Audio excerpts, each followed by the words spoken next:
A warm welcome to the stream, everybody.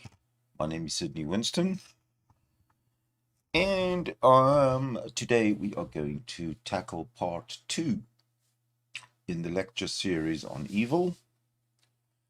It is the Enuma Elish, Evil as Cosmic Battle. The presenter is Dr. Mathewes, and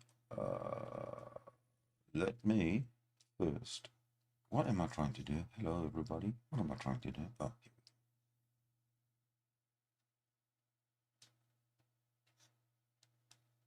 Oh, fine. Finally. Okay. Hello, everybody. I haven't got my lighting right. Give me a second. There we go. Oh, yes. Oh, yes. I am ready to tackle the problem of evil, which is not a problem, you're right. Let me quickly do a transformation. Let me quickly do a magical transformation and flip. Now I can see the chat room.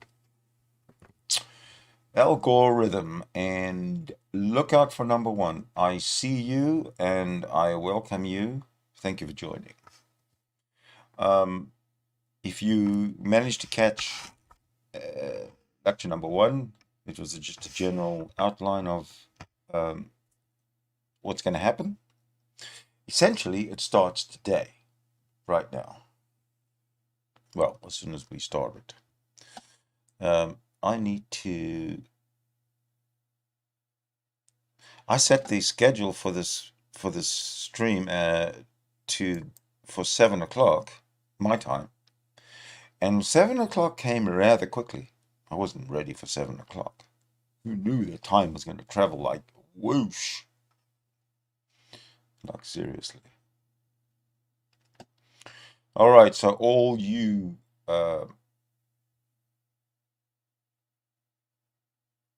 you evil watchers, let's oh, hold on a second. I can't not do this. Can't not let Dr. what's his name get his due, right? So here's Dr. Charles Mathewes. He's going to be talking about something I haven't even put on the screen. Can you believe it? Can you actually believe it, everybody? All right. I think that'll look much better. Okay. So here we are at the exciting point where we're just about to get into the meat of this episode. Are you all you're all ears? Excellent. All right, then, Doctor, take it away, sir.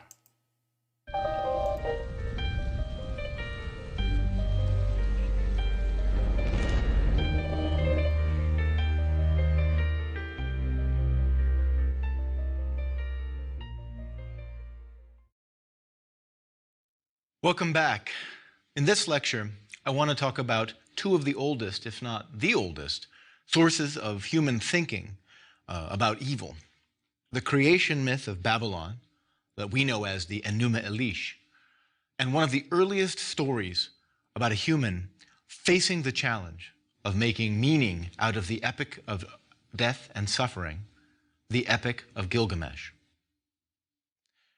These stories go back many thousands of years, and some of their elements, in all likelihood, stretch back into prehistory, 10,000 years or more. Yet they still have incredible power to provoke thought and perhaps to inform us of important truths. These narratives express one of the most fundamental convictions that humans have had, not one that everyone shares, but one of the most profound ones about evil. The idea that evil is somehow larger than individual human decisions to be bad, that somehow evil must predate or precede human malice. These stories express, that is, an idea that is still powerful for many today. The idea that evil has a cosmic and perhaps metaphysical reality beyond human being. That evil is a force or a power or a person.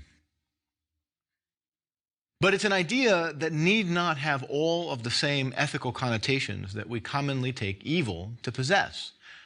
Hence, the earliest linguistic precursor we have for our word Satan, the word that we all typically talk about as the devil, the earliest version of this word, actually in Proto-Semitic, as far down as linguistic archaeologists have been able to discover, the word is shatan. And it does not mean fundamentally an evildoer or a devil or a demon or anything like that. The word shatan simply means rival. God's rival is how the devil was originally conceived of in these cultures. And we'll see today that that rivalry is in some ways at the heart of the entirety of the ancient Near Eastern mythos of creation, a mythos that begins from the idea that humans are, in some sense, in a world composed of rival powers of good and evil. Now, these stories also express another fundamental conviction, that it's only experience that can really teach us about evil and its meanings. Gilgamesh, in the epic, is a very wise and brave man, but even he is tormented by the problem of evil and the fact of human suffering in ways that overcome him. This is a hard lesson, especially for an academic like myself to bear. But even I can agree with it, at least to this extent. It's always important, when thinking about evil, to test our more grandiose and abstract claims about it against the stubborn testimony of lived human experience. The fundamental judge in all of this must be you and your own experience, but throughout these lectures, I'm going to try to show how historical and fictional narratives and examples may help illuminate our situation as well. In this lecture, we begin that effort, and in doing so, we make alive again a line in the Epic of Gilgamesh that remains perhaps my favorite beginning of a story of all time. That line is, "It is an old story, but one that can still be told." Think about that for a second. Imagine a small group of people on the side of the Tigris or the Euphrates River 5,000 years ago. The evening is coming on, the fish are cooking on the fire, and the people have gathered again after a long day of fishing and looking in the reeds along the river for animals and for berries and fruits. They've gathered to talk and to remember the stories that they were told as children. And one of them tells the story of Gilgamesh. That's how old these stories are. And yet they can still be alive for us today. At least, that's my hope. We'll see how you think about this after the lecture's over. But the categories of good and evil are present from the earliest civilizations of the ancient Near East. As qualities of actors and of persons, our earliest stories talk about good deeds and bad deeds, good people and malicious people. Looking at these ancient Near Eastern myths, it's also important to notice that this is the matrix, this is the context out of which the Hebrew Bible itself emerges. I'll say more about that in a little bit.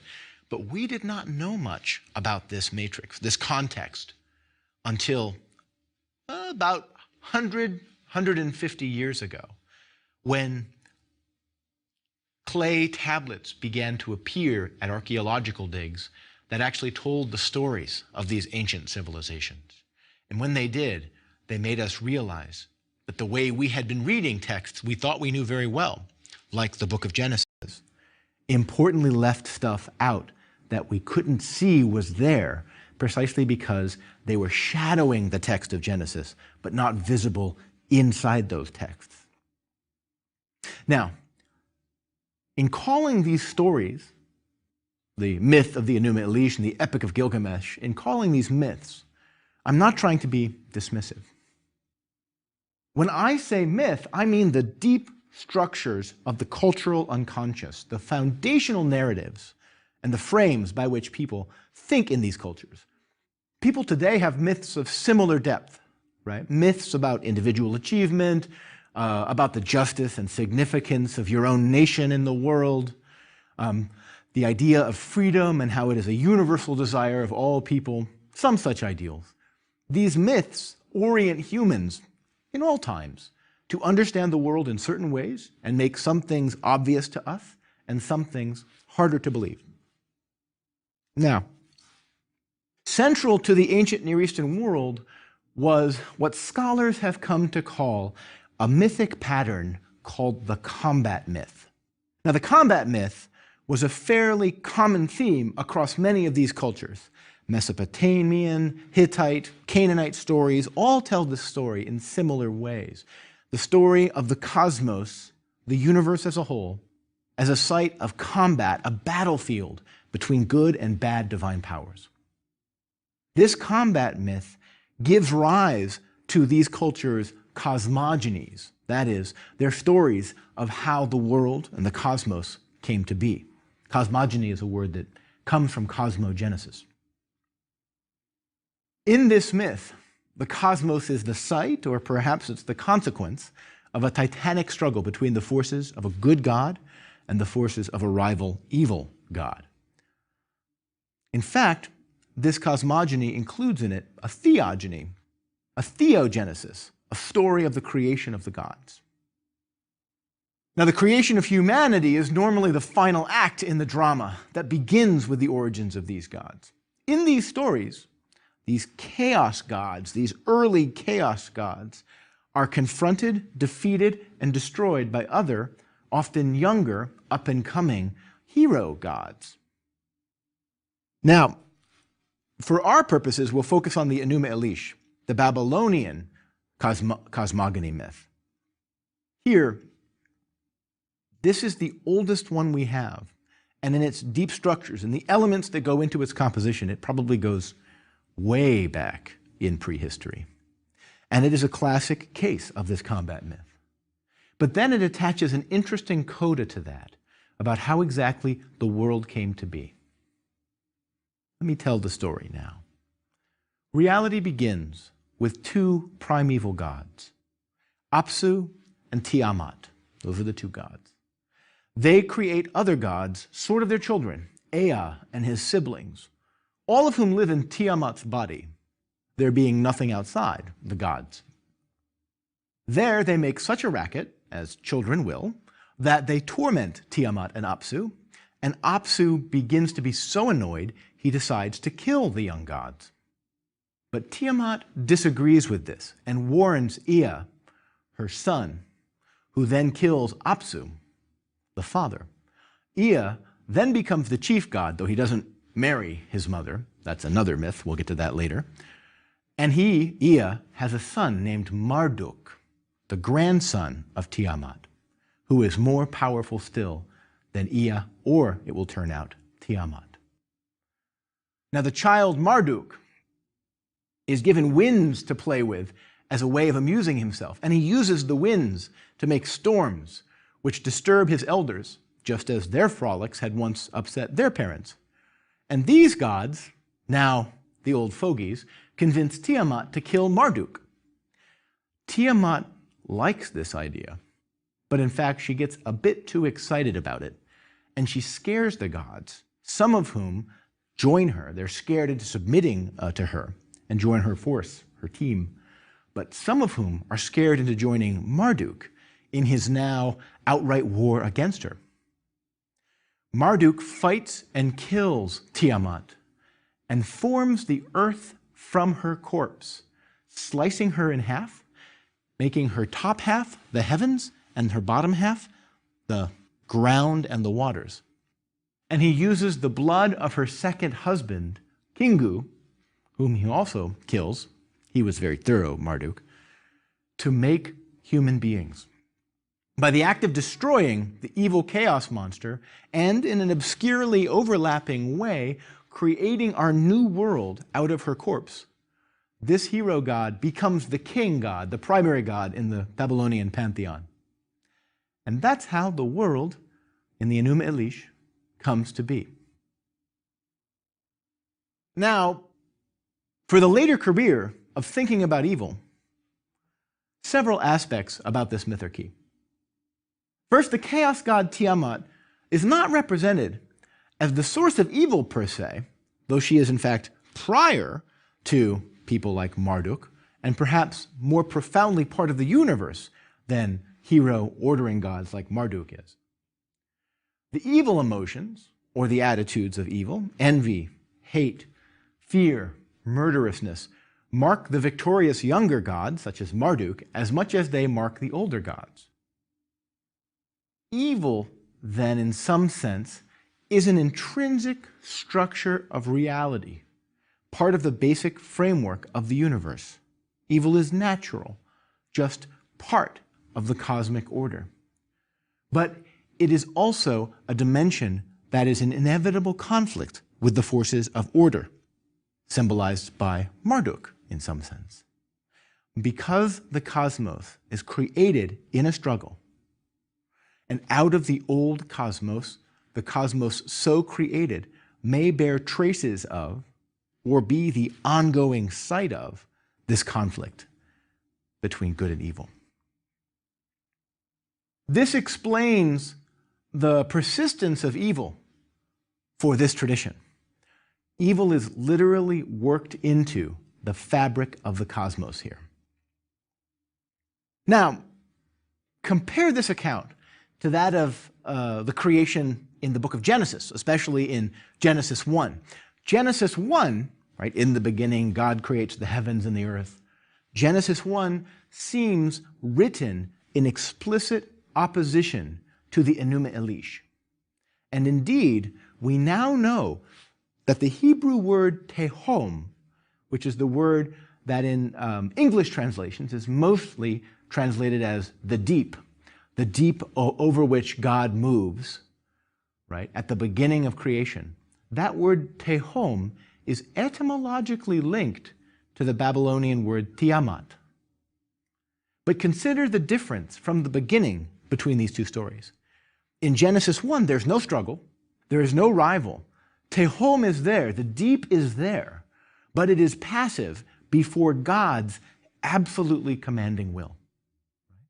And God sees what God has created and deems it all good. There's no sense in the Genesis story that we live amidst the rubble of a long ago cosmic war.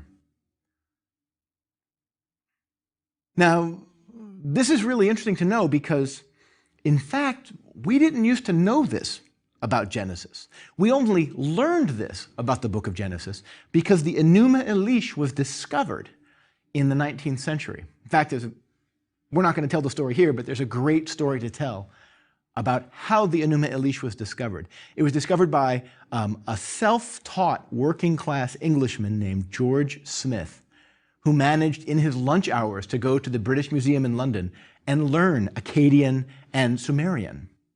He literally just learned the cuneiform script and figured out what was going on in these languages. And then he convinced scholars at the British Museum to help him get over to the Near East so he could do some digs. And on those digs, he turns out to have been the first person to discover both much of the Epic of Gilgamesh and then also the Enuma Elish. Before Smith and his excavations, no one had any idea that there was such a text as this. But again, compare the Enuma Elish to Genesis here, and note the remarkable differences. What we see in Genesis is a wholly commanding God, ordering out of the depths an ordered creation, a creation which that God then deems to be altogether good. Now, here's an important difference between Jewish and Christian understandings of Genesis, which will be very important to keep in mind as we go on. And this is something of a bee in my bonnet, so let me say something about this. Although we talk about the Hebrew Bible and the Christian Old Testament as if they are the same text, in very many important ways, they are not actually the same text. There are some choices of text selections that differ, but more importantly, it's how these two communities read the text that differs. And here, at the beginning, in this creation story, in Genesis 1, there are some really important differences. Any self-respecting Jewish rabbi will tell you that there's no suggestion of what Christians call the ex nihilo character of creation in Genesis 1. That is, they will say, although Christians want to say that God created the world out of nothing, in fact, the rabbis will say, there is something there. It's the deep, tehom. It's there already, right? That is why this text is enormously fraught. And we'll come back to it in other moments too, when we look at the differing ways that Jews and Christians think about the fall of Adam and Eve. In this context, though, what's important to note is that even though that is true about that text, that both Jews and Christians can fairly see that there's no obvious way to read the text in such a way that it affirms that God created everything out of nothing, which is not to say that there was a nothing before the deep, but just that the text itself doesn't say that God created things out of nothing. It is nonetheless clear that the basic trajectory, the impetus of this text, unlike the Enuma Elish, is towards a world where there is one God who uniformly and without resistance creates the cosmos out of a passive matter, right? No basic metaphysical rivalry between good and evil exists here. So the Enuma Elish explains the cosmic order, but then the question remains, what's the place of humans in this order? For while the gods look like humans, and while humans are made from the blood of a god, remember, Kingu's blood makes human beings, one thing distinguishes them. Humans are mortal, and the gods are not. And therein lies a tale. And that tale is the Epic of Gilgamesh, the first recorded human attempt to understand and inhabit a world where suffering happens, and perhaps a world where suffering is partially constitutive of what makes us human. Now, the epic is, as we have it, is composed in Akkadian out of much earlier Sumerian myths. The Akkadian text we have is from around 1200 BCE, but we have fragments of it from Sumeria that are from 2000 to 2400 BCE. So we're talking, it's an old, old text. In Akkadian, the title of the Epic of Gilgamesh is not, in fact, the Epic of Gilgamesh. It is rather, He Who Saw the Deep, Shah Nagpu Ameru, right? Where deep, where what it is to see the deep means more than just the plumbing of a merely spatial profundity. Rather, to see the deep means to see something deep about human experience. So even in the Akkadian text, people understood that the Epic of Gilgamesh was incredibly profound. Now, in this story, Gilgamesh is a hard king over the citizens of his city, Uruk. And to stop him from being so oppressive, the gods create Enkidu as Gilgamesh's equal. Enkidu is going to be Gilgamesh's friend, though he is called part animal and part human, where Gilgamesh is part god and part human. Theirs is the story of their friendship, and in a way it's the first buddy movie of human history. After fighting when they first meet, fighting each other, and realizing that they're well matched, they become inseparable, and they go on legendary adventures. They journey to the Cedar Mountain, somewhere probably in Lebanon, and defeat Humbaba, the ogreish guardian of the mountain. They kill the bull of heaven, who was sent by the goddess Ishtar to punish Gilgamesh for spurning her seduction. This murder of the bull of heaven doesn't go over well with any of the gods, and so they kill Enkidu as punishment. At the death of his friend, Gilgamesh is distraught, almost mad with grief. He's also terrified by death, realizing it will come to him as it did to Enkidu. So to assuage his grief and palliate his fear, he undertakes a quest to find the key to immortality by undertaking a long and perilous journey to meet the ancient and immortal flood hero, Utnapishtim, right? Kind of an early version of Noah. And after many difficulties, Gilgamesh finally meets this man face to face. But the old man is unwilling or unable to help, and he tells Gilgamesh, "The life that you are seeking, you will never find. When the gods created man, they allotted to him death, but life they retained in their own keeping." As predicted, Gilgamesh's efforts do eventually fail, and he collapses weeping. He returns to Uruk, his city, where the sight of its massive walls prompts him to praise this enduring work, the work solely of human hands. Perhaps this recognition of the achievement of human effort is a sign that Gilgamesh has begun at the end of this epic to find a way out of utter despair, a slow turning back towards a merely human life. But even then, the old Sumerian myths of Gilgamesh do not spare him from death. There are fragments of a parallel work, or perhaps a coda to the epic, that actually recount the moments of Gilgamesh's dying. Let me read you this, because the message is terrifically bleak. This is what is said to Gilgamesh as his life nears its end. "You must have been told that this is what being human entailed. You must have been told that this is what the cutting of your umbilical cord entailed. The darkest day of humans awaits you now. The solitary place of humans awaits you now. The unstoppable flood wave awaits you now. The unavoidable battle awaits you now." This is not very happy stuff, right? "The unequal struggle awaits you now. The duel from which there is no escape awaits you now." But wait, the last line of this enormous litany of foreseen suffering? "But you should not go to the underworld with your heart knotted in anger."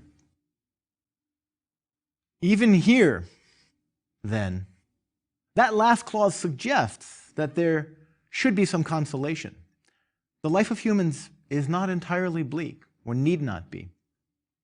Another fragment of one of these poems has Enkidu, after his death, speaking to Gilgamesh from the underworld and saying to him, "I fear you will come to hate our friendship because it did not last forever." Death, the finitude of human life, and the fact that this finitude makes humans vulnerable to death at any moment, this death is the great threat to all human happiness. What the Epic of Gilgamesh suggests, though, is that it is precisely this finitude of human life that is the basis of whatever blessings, whatever joys we can have. It is the walls of Uruk, after all, made by human hands, that are the only things that are able to draw Gilgamesh out of his despair. No lesser animal knows that it will suffer and die. Only we do. And only we know that we are doomed to this fate. And so we are given double evils in this way: the fact of death and the prior knowledge of it. Yet we are also not yet dead, and we can choose how to live in light of death. Gilgamesh's journeys are in this way an allegory for every human's journey through life. There comes a moment when we know that death is our future, and then we must decide what to do with that knowledge. It is not a knowledge that is communicated in the sentence that say, quote, all humans are mortals, unquote. That's a sentence speakable by anybody at any time. You can get a 5-year-old to say that sentence. But very few people actually know what it means. Very few people come to gain and struggle with that knowledge in a real way. This wisdom cannot be perhaps communicated, but it is real and it can be acquired. In this way, Gilgamesh is the first figure of a type of character we'll see again and again in these stories, in these lectures. Abraham and Job, soon. Dante, later on in the Middle Ages. Even a figure like Joseph Conrad's retired sailor, Charlie Marlowe, who is the narrator of Heart of Darkness. All of these people have a kind of acquaintance with evil which has changed them, but which they cannot exactly communicate to others so that others share in their knowledge. Each person's quest is their own. And what I'm saying to you now is also a failure of attempting to communicate something of Gilgamesh's story. It is, in a certain way, a futile exercise. For all of this is said about Gilgamesh's story, from the outside of the tale, as it were. I strongly urge you to read it for yourself. It is truly an old story, but one that can still be told. And one, perhaps, that still needs telling around campfires, at bedtimes, in classrooms, even studios, recording studios, even today. Let's wrap this up for now. What these stories give us is more than their own reflections on evil. In many ways, they set the terms on which later texts and thinkers and writers will debate these questions. As I've already said, the Enuma Elish is the dualistic background against which the Genesis creation myth is written. And the dualism of the Enuma Elish will continue to haunt the Abrahamic faiths of Judaism, Christianity, and Islam as a shadow, a rival, unspoken in their own scriptures, but a rival that their scriptures know about, a rival to their own stories of how the world began and from whence evil came. Gilgamesh has a more positive influence, for it exemplifies the genre of the quest story, and in particular the quest story as modeling an entire human life, the human's lifelong search for the meaning of life in the face of suffering and evil. In thinking about evil, then, these texts show us that we're using categories and even occasionally some names, words, and titles. Think about that word Satan again, that go back thousands of years. The afterlife of these texts, in their continued power to provoke, remains with us even today. Now, in the next lecture, we'll look at a rival way of thinking about evil, one that does not offer a picture of evil as so fundamentally unhuman. It adds another distinctly colored thread to the tapestry we're beginning to weave of human thinking about evil. So we turn to that next.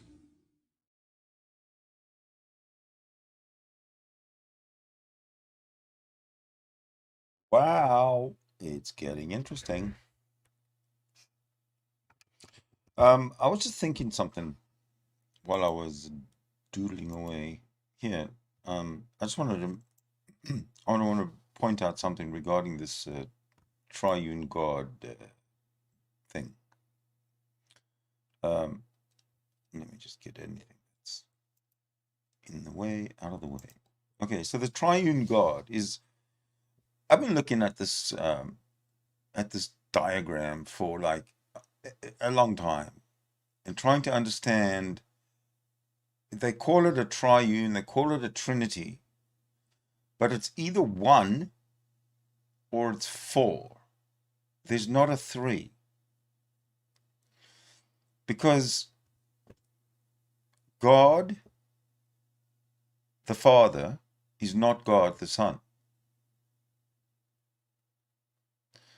Yet God is the Father and God is the Son. All right? If you look at the three laws of thought, that's not my dog, I swear. It has to be my dog. Because the video is not playing. But I kind of only hear the dog barking on the speakers. I don't hear the dog barking in the apartment. Weird. Anyway, to get back to the three laws of thought here.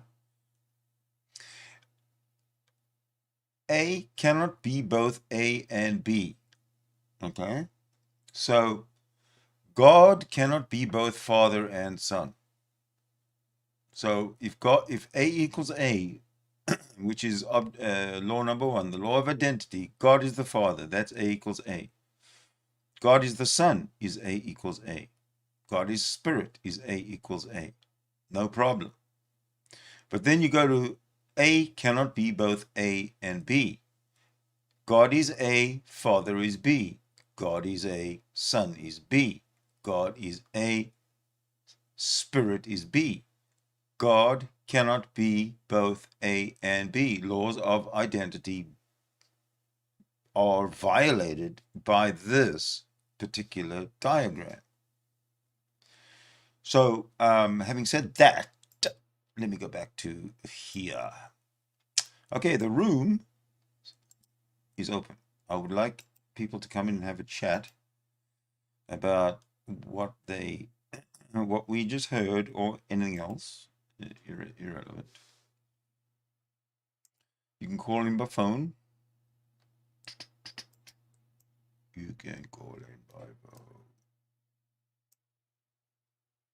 Let me do it that way. Make it big, big, big. There you go. Call in by phone. And let's get a hangout going.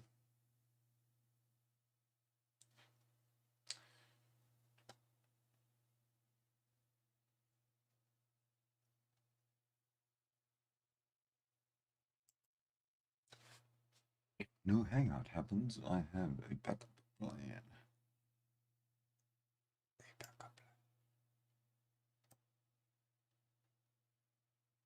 Oh, crap. All right, my backup plan is about to be introduced.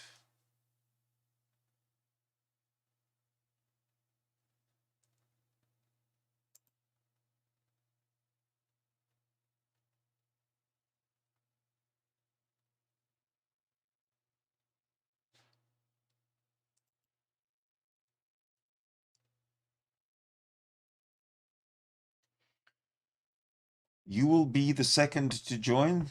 Am I the first and you're the second? All right. I might not have to go to a backup plan. Unless look out for number one means if somebody else joins, he'll be the second one. But it also could mean that I'm the first one and he will be the second one. So he's obviously switching on his computer or cranking up his computer with the, with that crankshaft thing, little crank. Oh, whoever goes first, then look out for number one will join. Well, there's the challenge, everybody. That's a hell of a challenge. All right, let me get ready for it.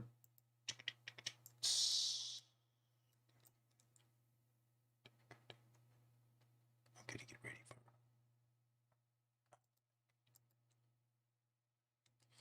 Yes. All righty. Okay, I understand. Let's see, how can we... There's only 4 people watching, right? So that's you. Look out for number one and 3 others. Hello, P. Barnes. I didn't recognize you earlier, but I do now. Welcome to the chat. I want to know what you guys think of... I'll tell you what I want to know.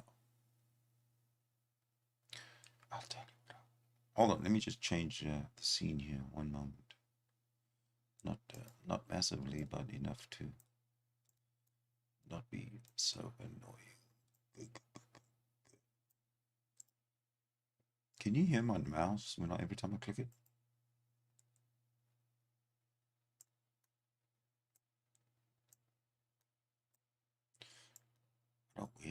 What a weird. Okay, sorry about that. Let's just fade to this one. Here we go. All right. Yeah, but can you hear? Oh, so you can. No. Can you hear my mouse every time I click it? Listen, I don't keep cheese around my mouse because I know the consequences. Yes. Oh, yes, I do.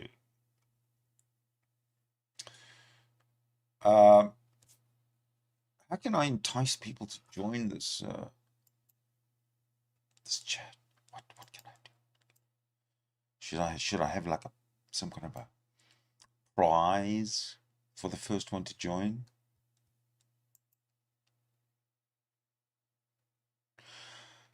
Well, no, because I really don't have anything to give other than the first word. The first one to join gets the first word. How's that? Is that fair? I think it's fair. I like it.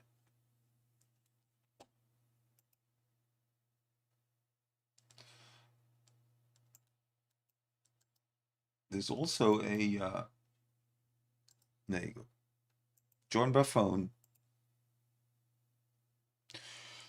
That is essentially this one here.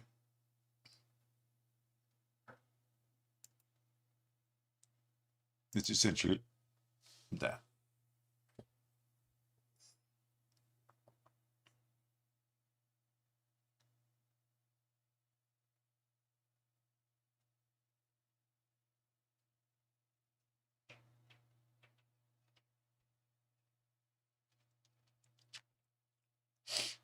Right.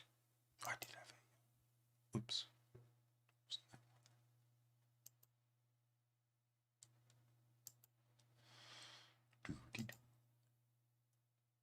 I actually have a plan B while we waiting. While we wait, I have a plan B. L is knocking at the door.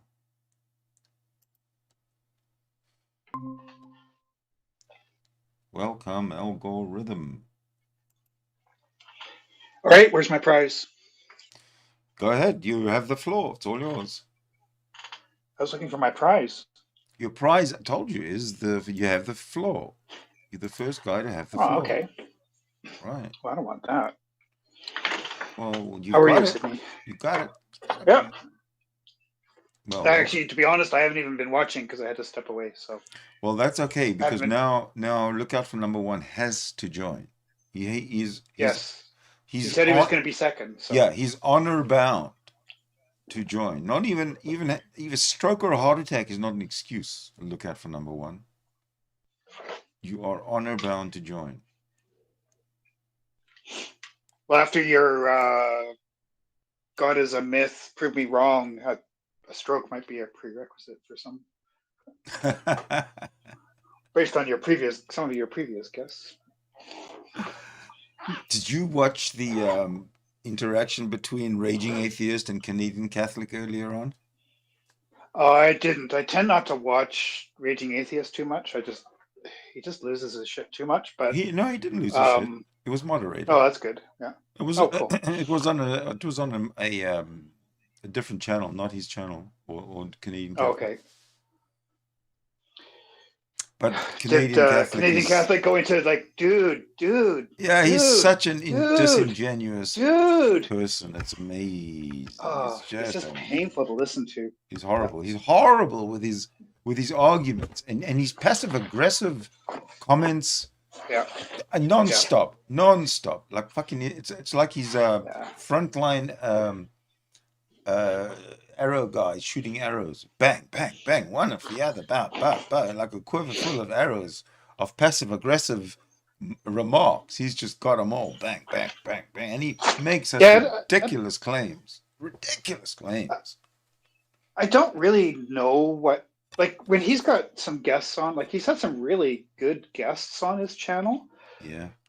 He suckers them in, doesn't he? But generally, I really don't know what his, like, I don't know if he's just a dumpster fire channel or what he's trying to do. It's turning out to be a dumpster fire channel, but I don't think that's what he intends it to be. Yeah. I'm pretty sure. But it's funny because I think a lot of these guys, like, don't start off that way, and then they get a whole bunch of clicks, and then it just snowballs out of control. Like, modern day debate is a good example. Like, I mean, he's had some good debates on there and some good people. But yeah, I never watch modern day debate unless it's like someone, you know, controversial like Darth Dawkins or somebody. Oh, but if you look at a lot of it is just it's a lot of just absolute crap.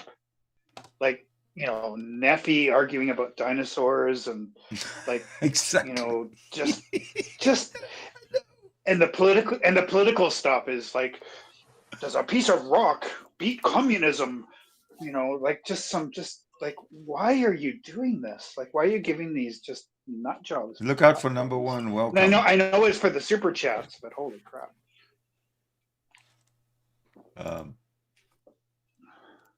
You might be muted. I'm not muted. Oh, hello. You're just very quiet. Yeah, I have to talk. You have to talk, so I know you're here. There we go. The trials and tribulations. Let's get this shit right. There we go. All right, I'm gonna make the screen look a lot prettier. God, I forgot to bring my bag then. No, I'm trying to make myself as pretty as you. Right. There, I think I just did it. There we go. Oh, what a pretty picture. All right. What did you think of lecture number 2, number 1? Yeah, it was interesting. Are you looking forward to number 3? Yeah, but I don't know when you're going to broadcast it, so yeah. I don't know either. Probably. Well, it's only 8 p.m. here now, and I could quite easily be up another 6 hours. So, or it might. Do you actually have a schedule, Sydney, or do you just jump on whenever? Because I can never figure out when you're on. I don't have a schedule. Correct. If I did have a schedule, I'd break it. So why bother? Or I'd keep on changing it. Yeah, so why bother? Fair enough. Oh, so mysterious, yeah? Well, it's not that I'm mysterious. It's just that I'm unpredictable. Sometimes I gotta just go to sleep, and I don't want to do anything on the computer. Sometimes I just gotta go. Sometimes you're up like at 3 a.m. Yes, I know, because sometimes during the day, I relax with my podcasts, and I have a nap, and I get inundated with history in my ears. Because sometimes you're on, it's like nighttime for me, and I'm going like, it must be like 3 a.m. Yeah, sometimes I get up that time. Sometimes I'm still up that time. Sometimes still up. Oh, okay. Yeah, sometimes I've only I'll go to bed at 5 and get up at midnight or something. So 3 o'clock is not such a big deal. Because sometimes I'm just check my phone or whatever, and then it's just like, oh, you're on, but it's like, it's been 2 hours and kind of missed it. But anyway. Yeah, I'm well, if I for these I am actually scheduling a time. But for these lectures, but number 1 and number 2, this one I did schedule a time, but it wasn't very far in the future. It was like within the next half an hour or something. Oh, right. So if you should have gotten a notification if you're a subscriber with notification checked. I don't think I did, so maybe I need to check my settings, because you know how YouTube basically kicks you out sometimes. But yeah, true. And, have you got the black bell ticked? well, usually I do, but maybe it become unticked because no, I've got it all notifications. Sometimes YouTube really screws it up, right? Like Yeah. I'll just change. I'll just take it off and then put it back on again and see what happens. Yeah, you can do that. All right, we'll see. Either way, it doesn't really matter that much. I'm not going to hold you a schedule. It's Al Gore. There's a question for you in the side chat. I don't understand that question. Oh, the picture I have is a galah, so I don't know. Oh, is that the name of the is that the kind of parrot or whatever it is? Or budgie? Yeah, it's a type of cockatoo. But there's an expression here, like, you know, call someone a galah, that means they're kind of a goof and an idiot. So that's kind of double entendre on that. Why specifically that bird? Oh, they're pretty goofy. Okay. Is that why you have it as your avatar? Yeah, why not? Yeah, all why right. not? Got it. I'm not very serious on any. Okay, well, to answer John Rapp, I didn't get it. So not many, I guess, is the answer to but this. Also to answer John Rapp, you can see how annoying I am because I question everything. And is that a bad people thing? who don't like being questioned, like believers, don't like that. I actually thought it was some kind of a spelling mistake. You know, maybe you meant Galahi or something, Goliath or Galay or, you know, something else. No, it's a type of cockatoo. Turns out that I am just ignorant of Gala. Yeah. Oh, well. It's kind of like having a wallaby loose in your upper paddock. How come I never see wallabies? Aussie expression. What are wallabies again? Are they bearish or kangaroo-ish?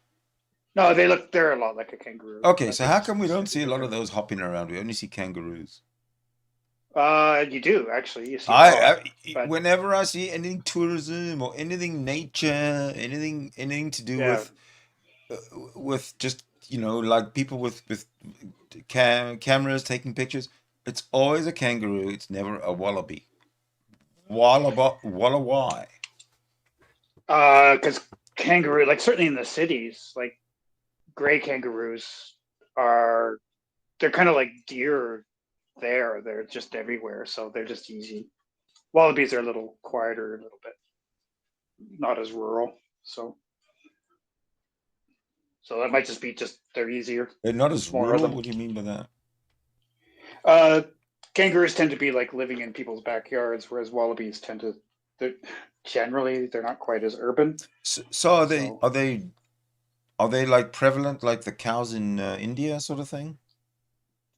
Kangaroos are everywhere, right? Like they're certainly in cities too. Like yeah, but do you ever encounter one? Do you ever walk past? Do you ever walk past one just chomping at some grass and you ignore each other? Like a wallaby? No. Kangaroo. Oh yeah, no, they're literally everywhere. I could probably go outside right now and find one in 5 minutes. Is there a law in Australia about feeding them? No, I don't. Actually, you're not allowed to interfere with wildlife. Period. So I don't know if feeding counts. I don't think you're allowed to. Yeah, but I'm just trying. They just eat grass, right? So they're not. It's not like you're gonna feed them anything by hand. I'm just trying to relate it to the wildlife that I have around me. In the summer certainly, but all year round mostly is crows and seagulls and raccoons and skunks and coyotes. Just think of kangaroos as bouncy deer, and that's basically it. But none of those, other than the crows, do you sort of see out in the daytime and you sort of walk amongst them. Now, kangaroos tend to be, they're kind of like deer that way too, right? They're mostly evening and night and morning, but they're around all the time.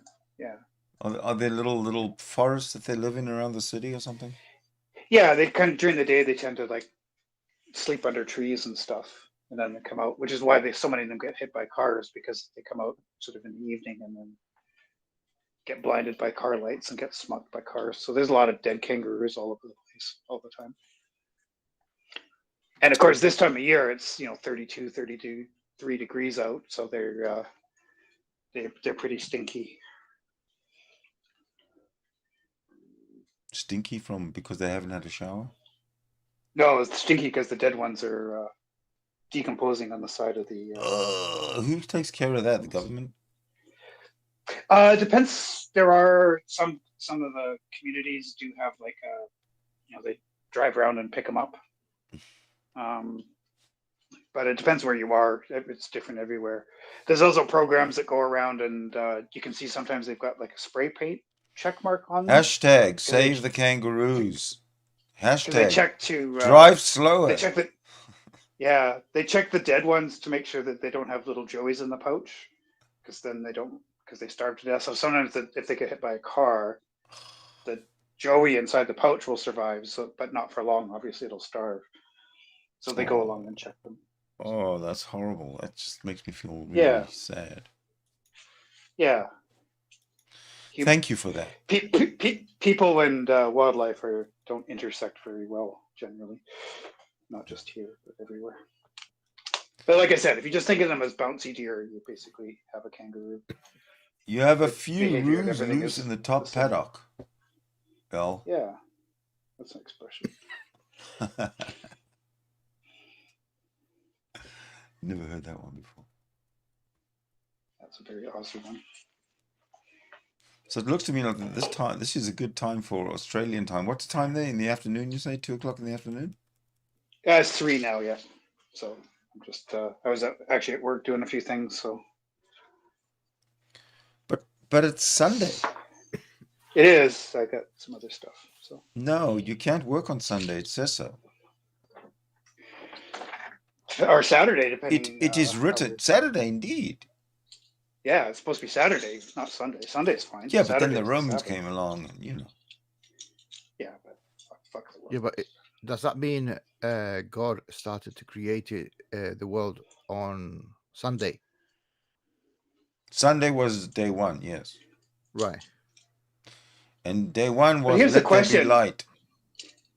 Is the Sabbath only if it's Saturday in the Middle East? Like, does it matter? Like, is it a time zone thing? Like any Saturday, or is it it's from the equivalent of Saturday in the Middle East? It's from sunset. Nothing in the Bible. It's from sunset to sunrise.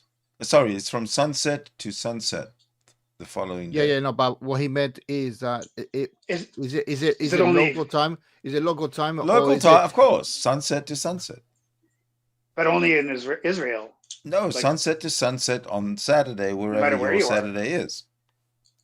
Where does the Bible say that? Because the Bible didn't know anything about any other country. No, I kind of added it in, but I can add it in. Why not? Other people did. Other people added it. Why can't I? John. That's one of the funny things I always find with the Bible too. Right? It's like there's nothing in it that isn't what the people that wrote it knew about. Like if the Bible mentioned Australia, I'd be really impressed. But it doesn't. It does mention Australia.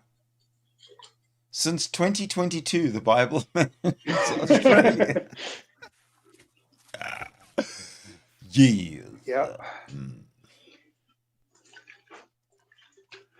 But oh well. So tell me somebody. How is Brexit affecting Australia? We had to sign trade agreements we had to redo all the trade agreements with Britain, which is not a big deal because, Australia is part of the Commonwealth, right? So it's not exactly okay. Then maybe Lookout's a better one to ask about these truck drivers that I'm seeing in the news all the time, and truck drivers in Canada, truck drivers everywhere. What's going on? That I don't know. They're all in the news. I'm not sure. But you're talking about Canada. That's not an issue over No, here. no. Canada is one issue, truck drivers, and in the Yeah. UK there's also a truck driver issue, which is a different issue. Obviously, yeah. Well, So what is So it what's in the going on UK? with the truck drivers? Are they complaining because of, is it a COVID thing? Or No, what's it's a going on? Brexit thing. Oh, Brexit. well, it's big. It's just it's sophistry. But at the end of the day, is Europeans Hmm. cannot come into the UK just like that, right? And especially transport companies, right? They need all sorts of paperwork, and they need to do like what he said. I'll go change the methods how they do that, not how they drive, how the paperwork, how to get in, right? They're not Because just isn't there coming in. huge queues at the That's not border, kind of normal. like at the tunnel and stuff? Yeah. No, because most of the is done online already, and you Oh, preempt okay. that. You prearrange it. Oh, okay. Yeah, so it's To get busy. Yeah, indeed. It's same business. It's business as usual, but in a different way. Yeah. So basically, they get pre-clearance before they hit the border, like before Of they course, leave France or whatever. Yeah, okay. of course. Pre-clearance. What does that mean? Customs. Oh, okay. Because that was one of the things I thought was going on, is that they were coming through the tunnel, and then there was this huge backlog for customs clearance, and the perishable goods were expiring in the trucks. And then No, because that, for a transport company, that would be not just negligence, because and it could be extremely detrimental if the truck is turned around in any of the borders, right? So the owners get their shit right prior committing to send a truck to the UK, or vice versa from the UK to Europe, right? So I've seen trucks. I'm a truck driver. I don't need to go to Europe, but I do go to near ports of entry, right? And there are many trucks from different parts of the world. So there's no restriction per se. It's just it's less easy for a European member or ex-European member to gain access to the UK. That is it. Yeah, that is it.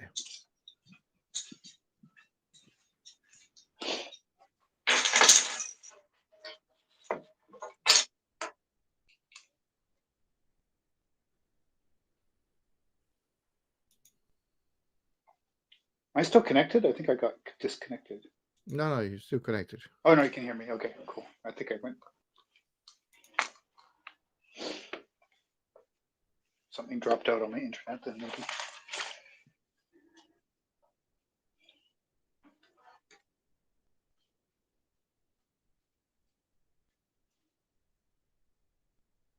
So what's going on your channel these days? Number one. Not much. I am being more nosy on other people's channel. Yeah. I try to. I'm. You can categorize me as the bad cop, right? Especially with that retard, Double D. Yeah. So, but then I'm trying. I've done a different topics, and people are not that keen on other subjects, right? They just like polemic stuff. Just Darth Right. Dawkins all day, all night. Darth Dawkins. Yeah, I mean, at the end of the day, I think we are built in to see bad things and enjoy. Well, not enjoy. We don't stop looking at it. Yeah. For example, accidents and things like that. We just fucking slow down. Oh, look at that! What an idiot! Blah blah. But you still slow down to see it. Yeah. The same shit is with that retard. At this Yeah, point, though, there's like 5 channels all covering the same little clips. I know, it's so getting- True. It's getting ridiculous. The market, True. the That's why I market stopped. is. That's one of the reasons I've stopped. Yeah, stop. the market is I paused saturated. on that. Yeah. That's very true. That's very true. Yeah. Jefferson Spatchcock is doing. Everybody's starting to diversify away from Dawkins. Yeah, So funny. he does good commentary at least, though, right? Because some of it is just like Tom Rabbit's channel is.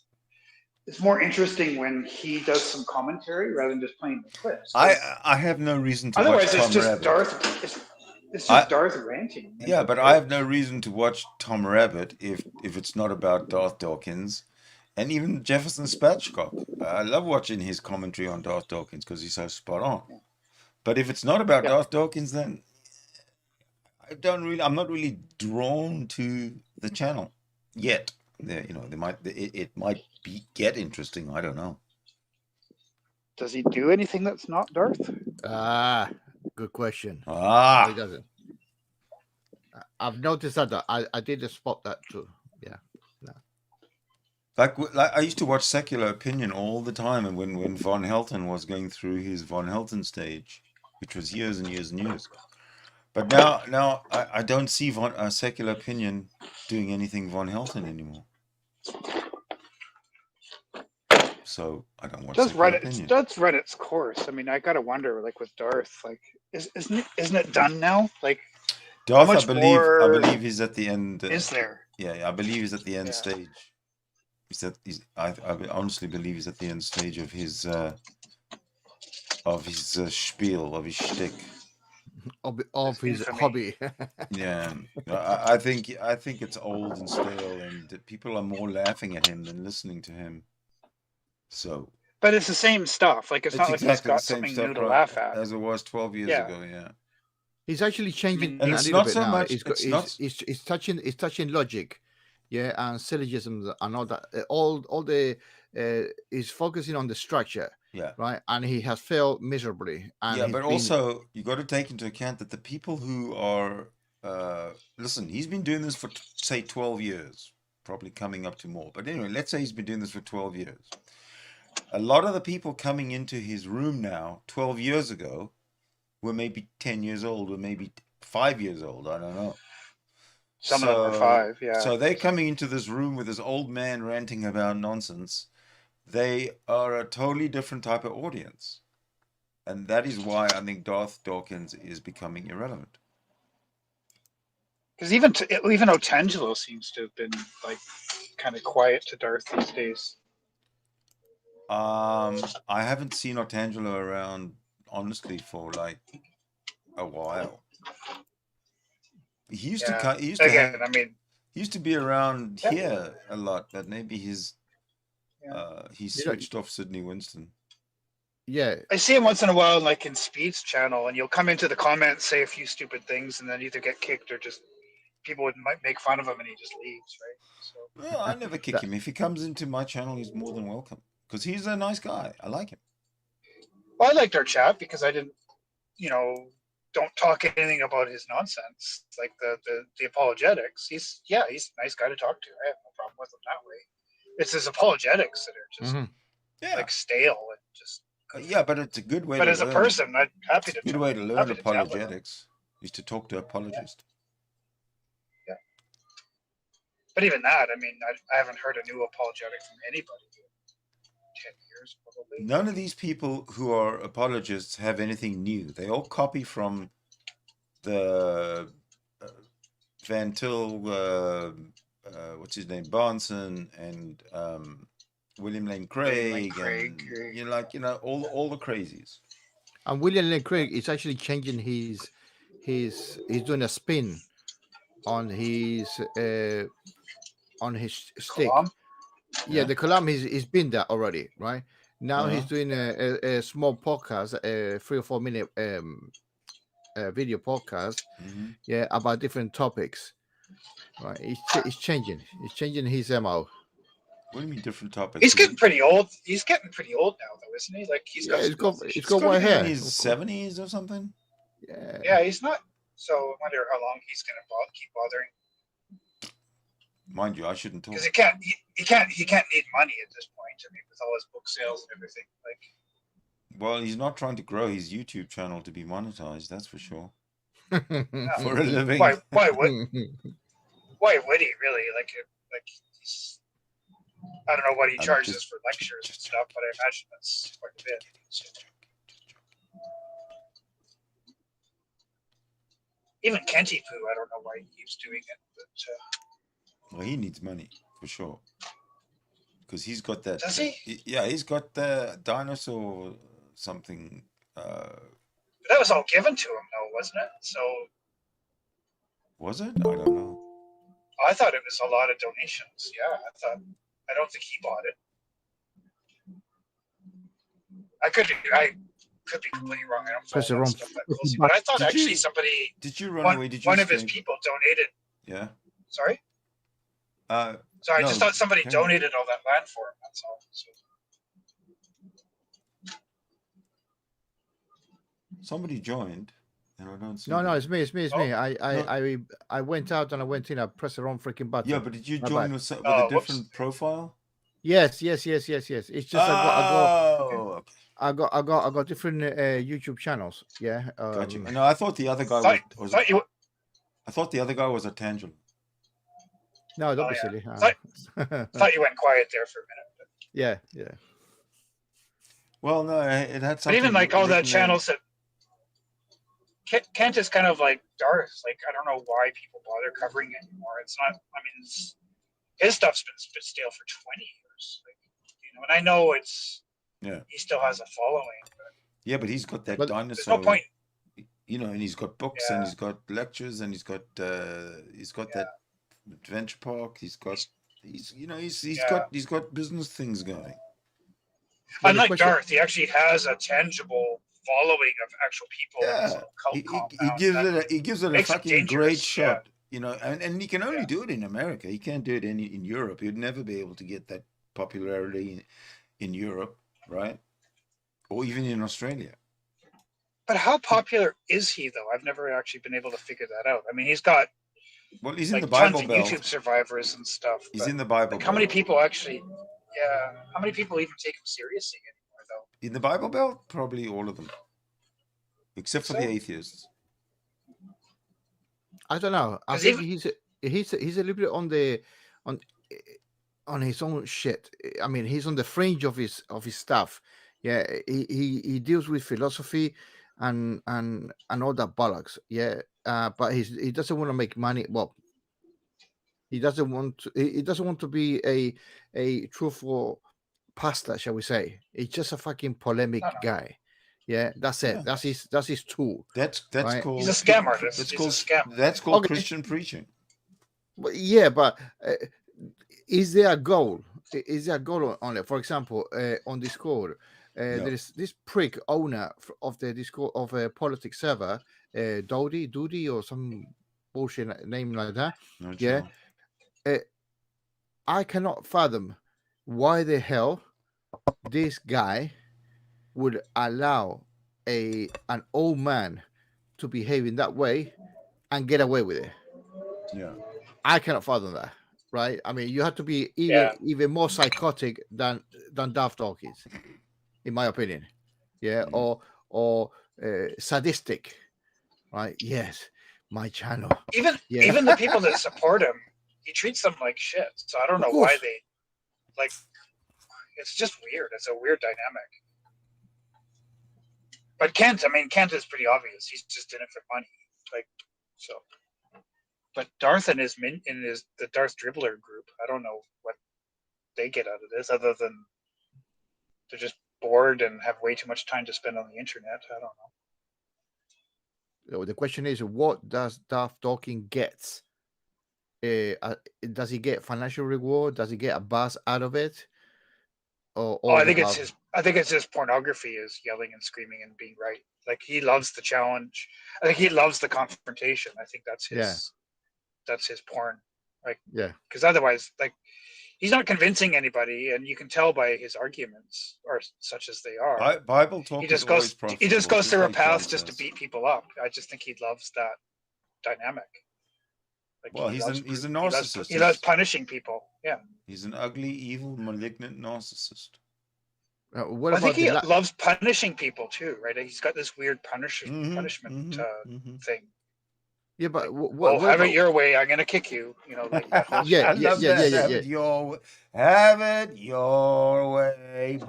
Yeah, yeah. it's just he What about loves the setting people up so that he can punish them. He It's does. He yeah, but really, does. really what sick. about the lack of respect to professionals, Oh, right? In any given field, right? That's Oh no, you are. That's Oh just an no. inferiority Oh complex. fuck it. I'm sure. Yeah. Oh, you are wrong. I'm right. Who the fuck Yeah. are you? The arrogance behind that is absolutely. abysmal. Yeah. Absolutely. Yeah. That's got to be an inferiority thing, right? Like, Definitely. I made a video. He knows he's nowhere near Yeah, that. I made a video especially for that because he on a clubhouse he mentioned he was arguing right with another person and he mentioned 8 PhDs and I tracked the fuckers. I tracked the fuckers down in different videos, right? Uh-huh. And I made a montage of each one of them. Yeah, because he said he kicked all of them. I mean, he what do you call it? He beat the shit out of them intellectually. Yeah. Like, nah, that cannot. That's not possible, right? For him, right? So I checked. I mean, say what you will about Lawrence Krauss, but I don't think he was scared of Stark's arguments. Like the guy's Darth totally different disrespected category. Lawrence Krauss. Yes, I know, but intellectually, if as a they're not even person, in the as a same human being, fucking playing field. Yeah, he had no right to do that.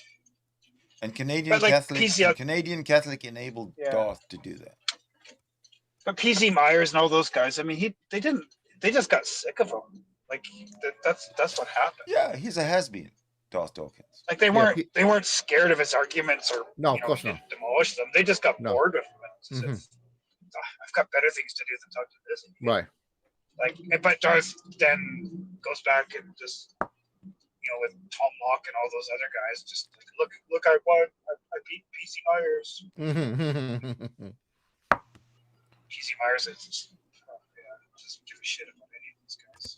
No, I haven't seen P.C. Myers around. I don't think he's on the internet anymore. I mean, he's not. He does stuff not on his YouTube channel. anymore. Is he? Yeah. But he's not doing the counter apologetic stuff. He does science. Post stuff about his Finally, spiders. he did something useful. Yeah. He actually did have a few things about Kent Hovind lately, just because I think he got dragged into it. Mm-hmm.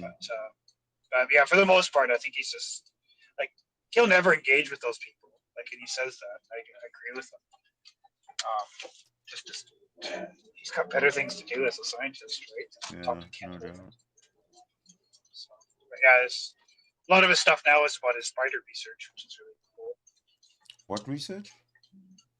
He's doing stuff with spiders now. He used to work with zebrafish. Now he's working with spiders. Spiders? What's his discipline? He's a developmental biologist. So he's looking at early development. So he's got a lab and he breeds spiders. And he's watching spiders for doing what? I'm not sure what his. To be honest, I don't know exactly what he's doing with what he's researching with the spiders. But he does development. He's a developmental biologist by training. And he's a full-time professor, right? He's got classes and stuff to do. He's busy. Yeah, no doubt.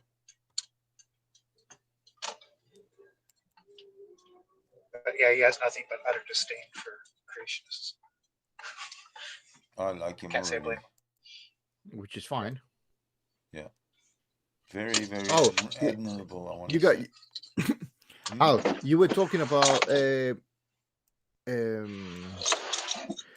Darth Dawkins running the clock and everything, right? The question would be: is what atheists or other than religious people would like to hear from YouTube content creators?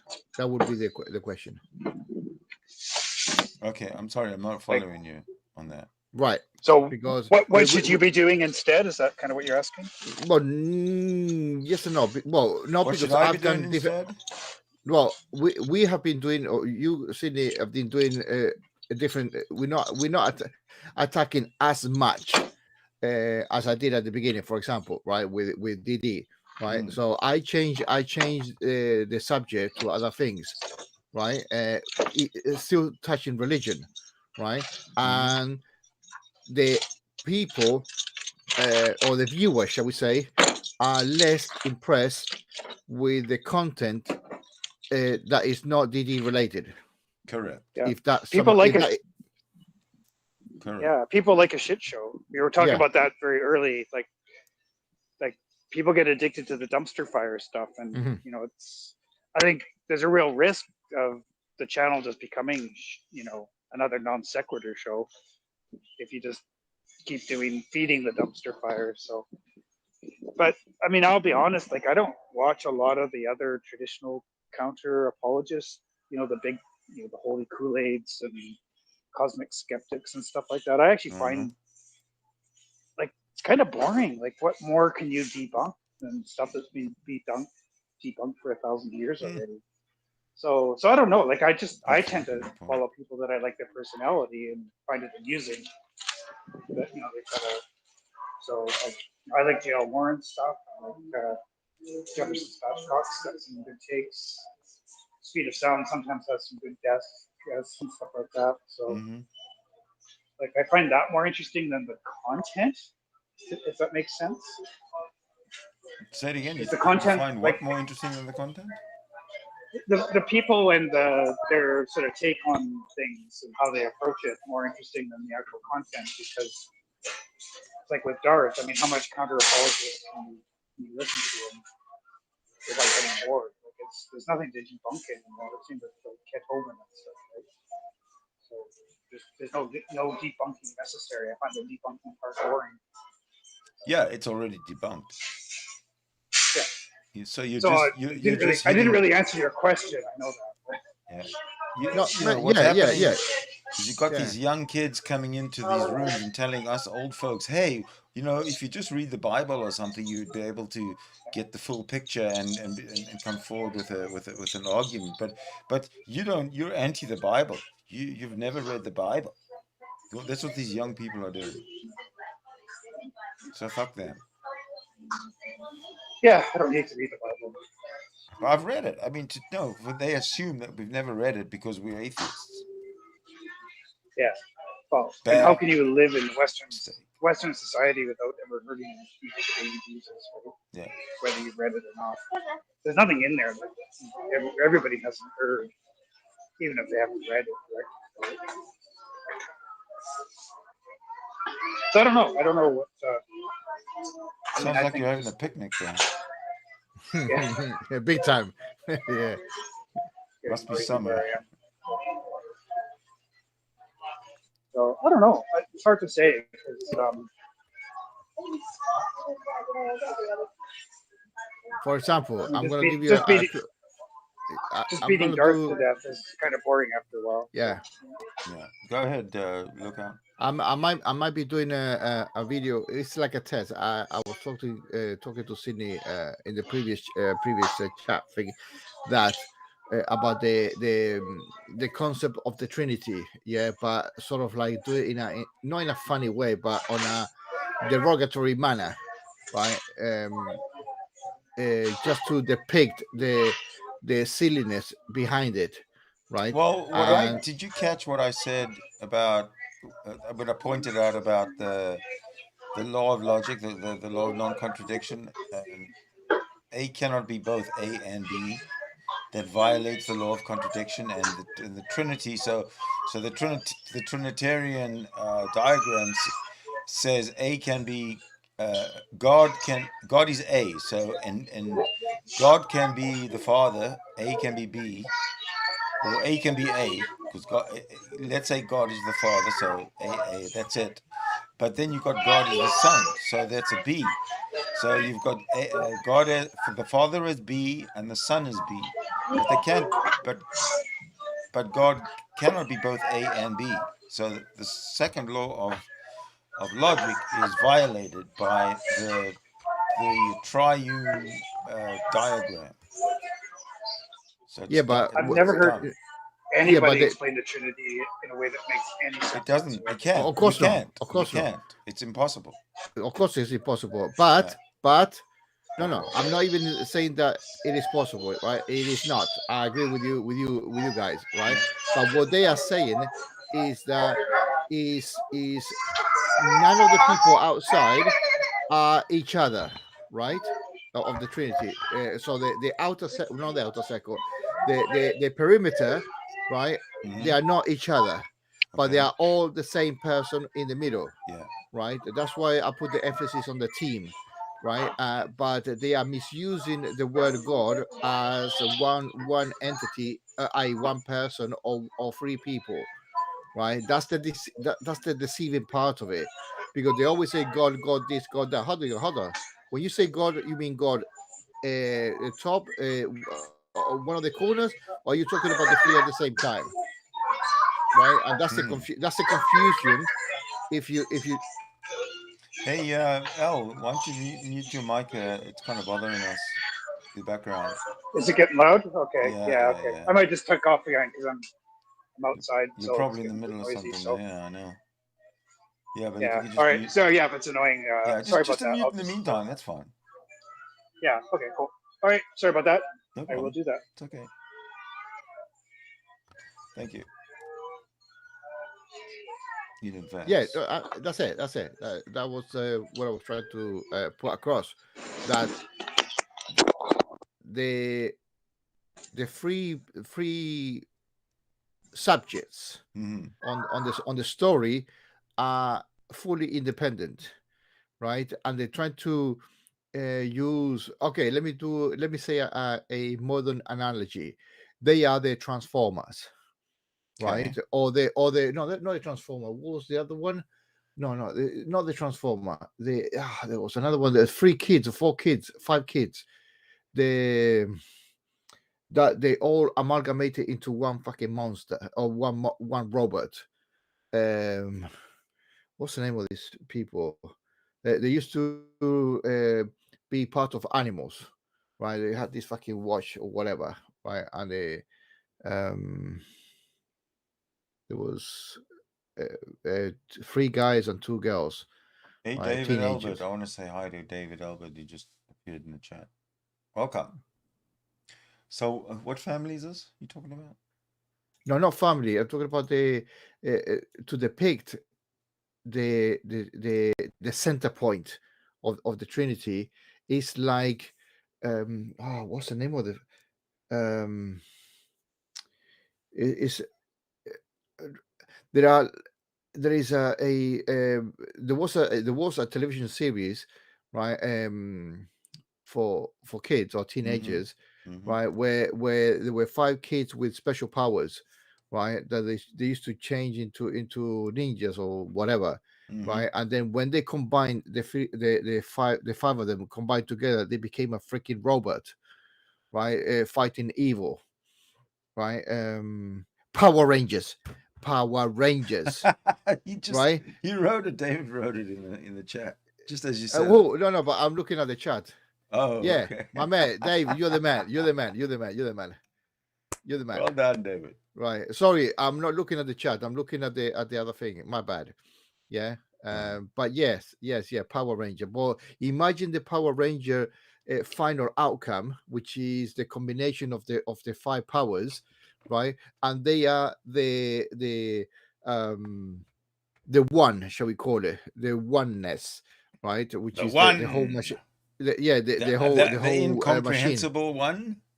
Indeed, yeah, the bullshit one, right? The unintelligible one. Yeah, right, the big thick guy, Yeah. right? So yeah, but basically that is it. And as I said to you before, I think the interpretation is that the center, the nucleus, is the actual team or the amalgamation of the 3, right? But they do not want to say the 3 is one, No problem, right? Mel.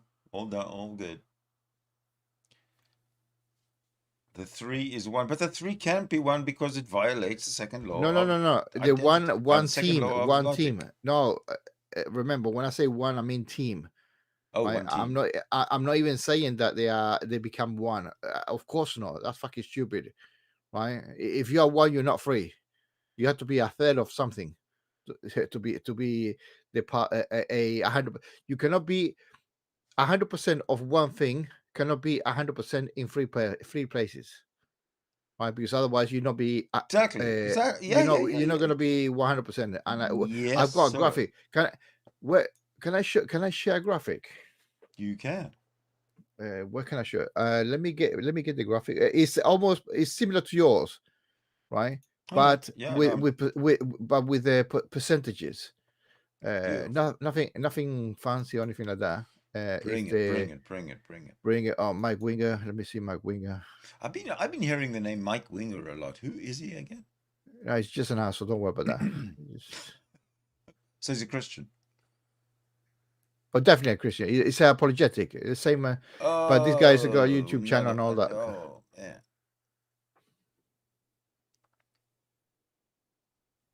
I think these apologists must be the modern day apocalyptic preachers.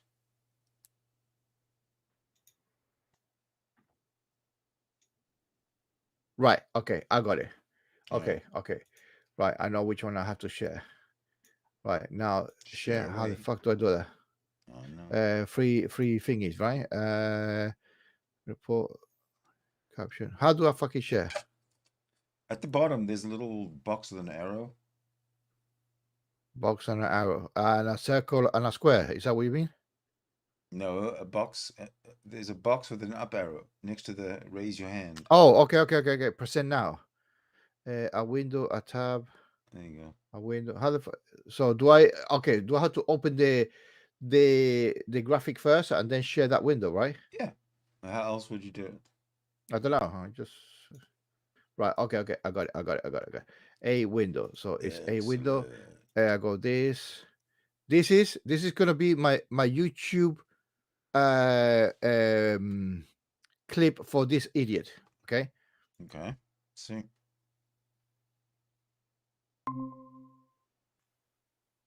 Right. Okay. That's the one. Right. Is that Mike Winger? Yeah, that's Mike Winger, right? Oh, okay. Right. So that's why I put in his forehead Mike's Trinity, right? So without not disrespecting him, I'm saying I'm pointing out him as a member of the family, right?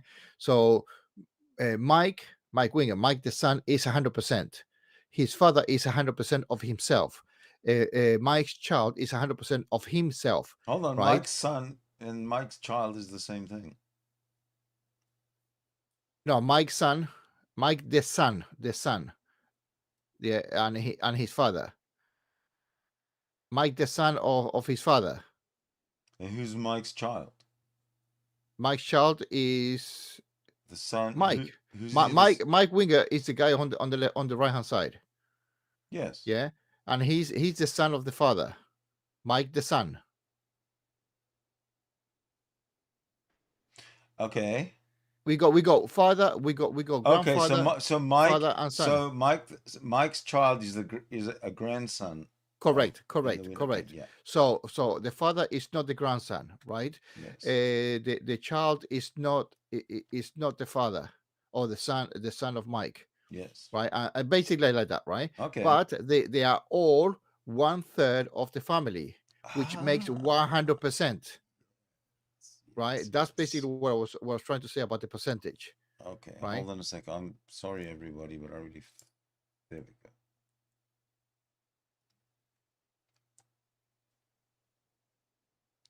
Yeah. Okay.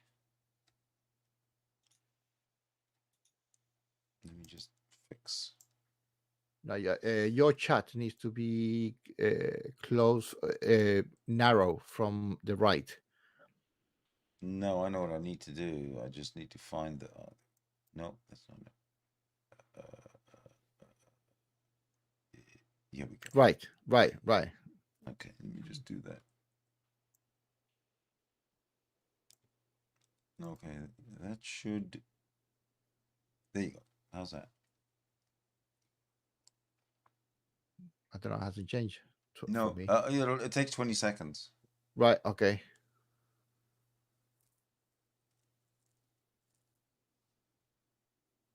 Yeah. So that's and I've been that banner. I've got it, Mm-hmm. or that YouTube thing thumbnail. I made it about 2 months ago. Yeah, and I haven't been bothered to not upload it to make the video yet.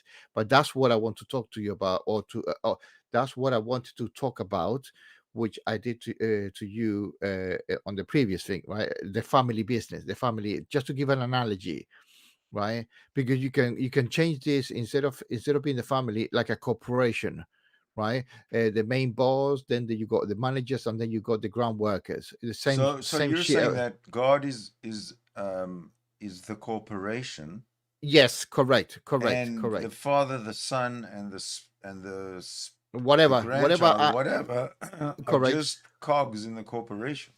Indeed, exact, precisely, right? But the Christians, because this is a Christian bullshit thing, the Christians are using the corporation as a one entity, Yeah, okay. right? And when they say one entity, they are saying it incorrectly, because they think they are pushing the agenda by saying that it's a one thing happening, Okay, and well, it's you got not. a corporation is an abstract.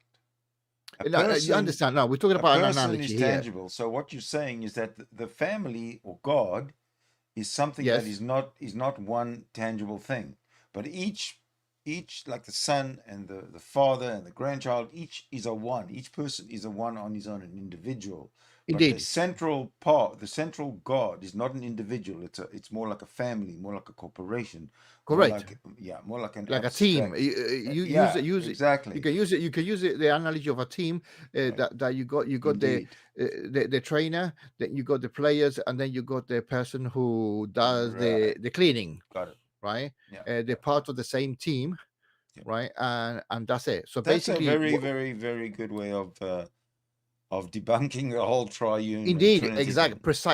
precisely, I like exactly. it. Make that Uh, video. uh, Precisely, because that is the point, and you can use any attributes of the three, right, within a team, not a team, a somebody that more than one people belong to something with hierarchy. That's it. Yeah. Okay. Yeah. So a structure of sorts, right? And that's basically a trinity. Right, and you can I put agree. as many as you want, 3, 4, 5, 10, 15, Yeah. whatever in the cog, yeah. But we use 3 for to depict the bullshit behind it, right? And I like it. that's I how really like it. how you polish that fucking thing, and Nice. you Good kick work, it out bro. of the park, or you. Good work. I'd love it. I'd love any Christian to come in right now, if possible, and just debunk that. No, you can't. Call it out. Bring your You own. can't. Bring your own You can't. Trinitarian. They call it essence. Right? They call Bullshit the middle essence. the middle. They call it essence. I call it the fucking team. Right? Oh, I wanted to bring up something from that lecture that I kind of picked up, and maybe I misheard the guy, but did he say that according to the Jewish Bible, Genesis 1, God didn't make anything out of create anything out of nothing. He created out of something called the deep, which was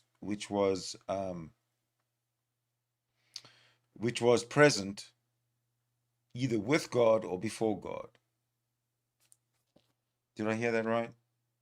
Yeah, but he's talking about how those people, the Asian Near Eastern, how they thought how the cosmos. He mentioned the word cosmos was created.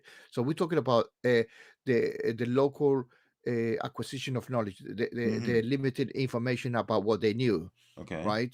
Right, and they say, oh, there must be because deep. They could refer the deep as the blackness, like if they're looking at the sea, right? They cannot see what is under the surface of the water, Right. especially at night.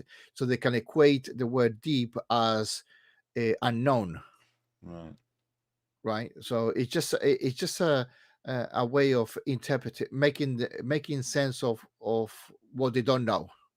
Right. If that makes sense, right? Well, So they yeah, don't. the making sense of what they don't know makes sense, but they're making fucked up sense. Yeah, but not in their point of view. They're Right, lazy thinkers. They're lazy you are. thinkers. They should have just Googled it. Yeah, it was always there, the information. Yeah, right. I Get remember there. talking about Google. I remember, well, not Google specifically, but search. I remember back in the 90s when the internet kind of sort of sprung up with the faster internet with cable and stuff. And I remember thinking, just think how much information is going to be on you eventually because now it's so quick and so fast after dial-up modems. And Oh, look at it. Just one look at it. one thing. There's everything. One thing that David said, there is no ghost no, but they don't treat the Holy Spirit as a ghost. It's just What is it? Is it an essence? Is it an It's like essence? it's like Is it they an make essence on its own, or because you see, you've got the Father. That's the Father. The essence is the Father, and then you've got the Son. The essence of God is the Son. Then you've got the Spirit, and an essence cannot be a spirit because a spirit is an essence, isn't it? no, the divine spirit. I don't know. Spirit is something that doesn't exist. There you go. Defined. Yeah, okay, call it the fucking A team, right? It doesn't matter what they call it, right? Because No. the Mr. T van could be the spirit. You know, it could be the one that guides them, the one that takes them from A to B, right? Is the ride, yeah. Yeah. Is because, for example, the Spirit of God was in the waters or some bollocks like that, right? So it's basically another means, right? The I Spirit don't know of what God was wafting over the deep, I and think it then was him. shit happened. I think it was him farting. That's what it was. Is the Spirit. Well, that was wafting. Farts waft. And farts exist. They cannot claim shit because they don't know what the fuck they're talking about. They just spewing out. I think Something that they have no, they don't have that ancient people have wrote in the beginning. For example, the story of Gilgamesh about what Sydney broadcast.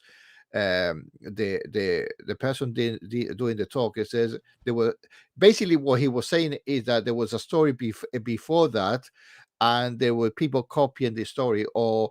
by the time it was written down, it was already an ancient story passed down from thousands of generations. Yeah, it's a remake. It's a remake of the same bullshit. Yeah. Right. And obviously they get better, right? Because the Gilgamesh wasn't discovered until the 19th century or something, he said, right? Or Enuma Elish or something wasn't discovered until the 19th century.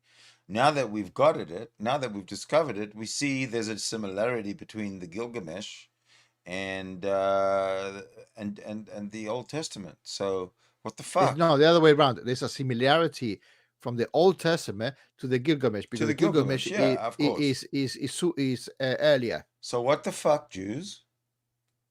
Exactly. Okay. Yeah. You can start from there. Yeah. Why the fuck you copy something instead of being original? Right? No. Let's and basically they're busted because if we didn't know about this until the 19th century, this whole Gilgamesh thing, then the Jews had nothing, had no opponents because their story stood and it seemed original. Now we know that it's not original. They are now busted for plagiarizing the whole religion. Well, their change, their version is their own unique version or uniqueness, because it's slightly different, but we know is an old interpretation of a myth. Yeah. So Yeah. it's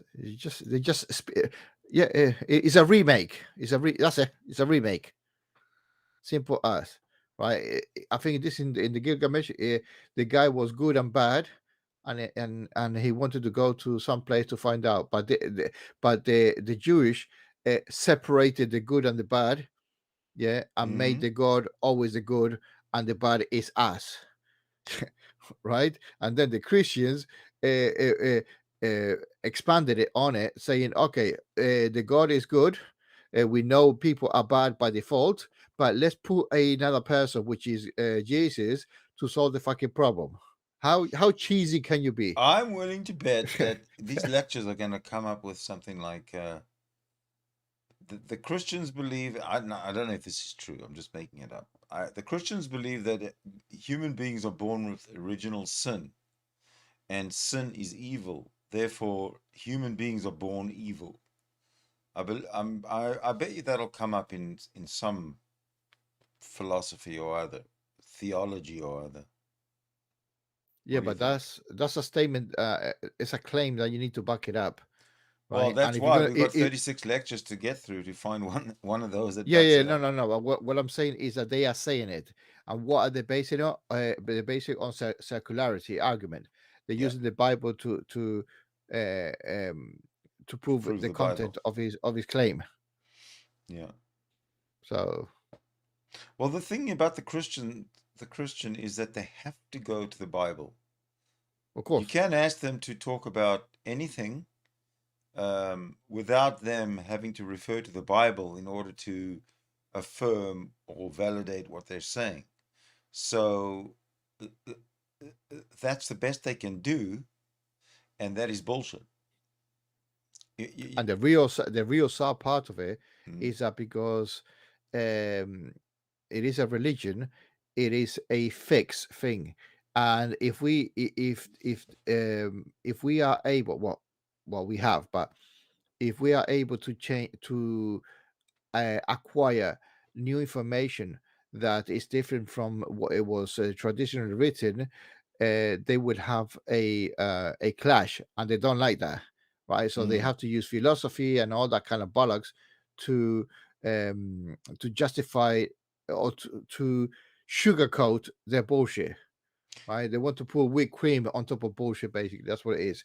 And then when we know about it, they just say, "Oh, okay, let's put a little bit of candy," basically changing the shape of the bullshit, but it's still bullshit.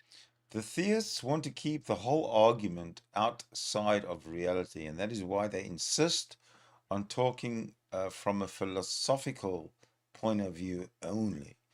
Forget about reality. Let's talk philosophy, and Right, that's all they do. right, right, right. Deceptive bastards.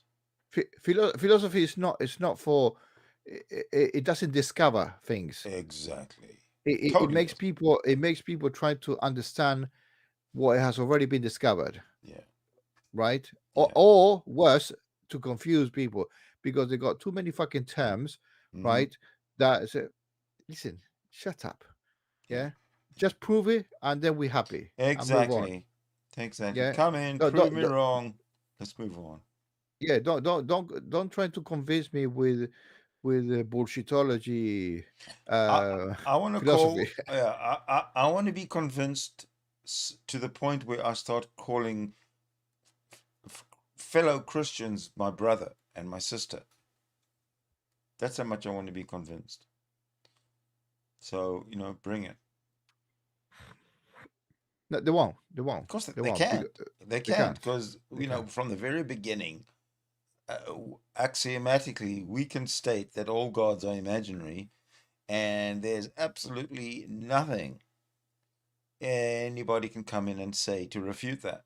Absolutely nothing. But it's been revealed. Other than that's your opinion. Right. That's all they can say. Yeah, which is the same thing as revelation. It's your fucking opinion. Indeed. Ooh, David's getting pretty angry at a certain Gary.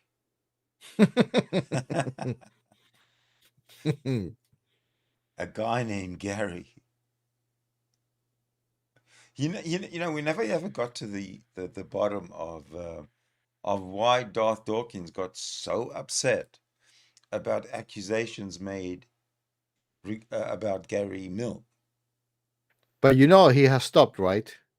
Yeah, it was like an abrupt stopped, right? He started, well, not started. He went into a phase of accusing mainly women, Yeah, right? Mainly women. yeah.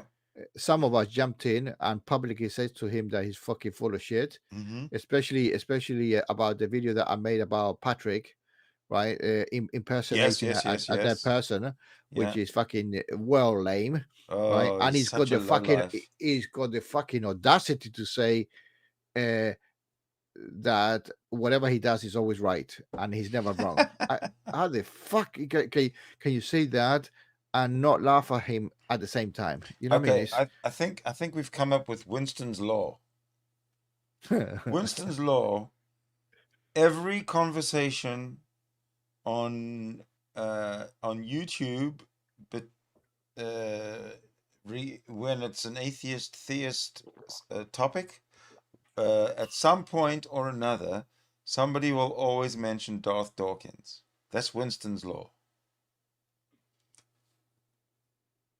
So when you watch these when you watch these debates or these hangouts from this community, I propose that Winston's law states that somebody at some point in time will mention Darth Dawkins.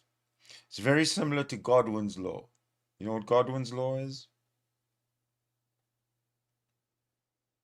Educate me. Godwin's law is similar. At some point in a conversation, Godwin's law states that somebody will introduce or mention Adolf Hitler. That's Godwin's law. Okay. So Winston's law is the same, but Darth Dawkins. Well, yes, in these circles, of course. Yeah, of course. Because we always mention, oh, look at that piece of shit in the ground. Oh, look at that Dawkins. Look at Darth Dawkins. Yeah. Daft Dawkins. You know what? Yeah. I have a neighbor across the road who has a cat, across the corridor, I should say, who has a cat. And I'm a sucker for animals. And she doesn't do a very good job of keeping the cat's litter. Like, she forgets days. And I can't stand I just can't. I feel sorry for animals. So what I do is I go in every single day and scoop up all the Darth Dawkins in the kitty litter box every single day, and I dump all the Darth Dawkins that I scooped into the waste basket, and then when it's full of Darth Dawkins, then I wrap the bag up and throw it into the garbage. A garbage bag full of Darth Dawkins, right out of the cat's ass. You should P.O. box that to Daft Dawkins. Oh, he'll never hear about it because he never watches my channel. No one ever tells him what I say about him. Never, ever. Not even if you put an ugly picture of him. I'm not sure that he's necessarily an ugly looking person. He might be now, you know, Might be an because he's probably got this like, you know, 12-year-old grumpy face sort of. His facial muscles are like all grumpy and they can't ungrump. But when he's when he was adultering on his wife, cheating on his wife, and picking up herpes and stuff from strange people, he probably wasn't a bad looking dude. And we're not excluding men from this party. When listen what David says. When Sid turns his camera off, it's because he's going to take a DD.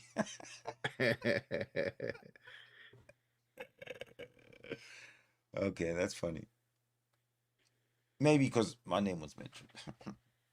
Oh no! He mispronounced. He missed the types. So when Sid I know. I turned just his camera corrected. off, I corrected right? when I read it. I know that he mistyped. I recognize these things because I do these things myself. Why? Mistype.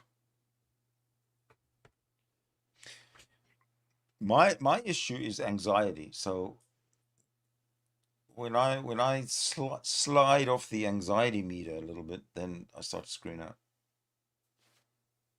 That's good. Oh, we have heard some bullshit from Darth Dawkins. Oh, it's time to go to the toilet.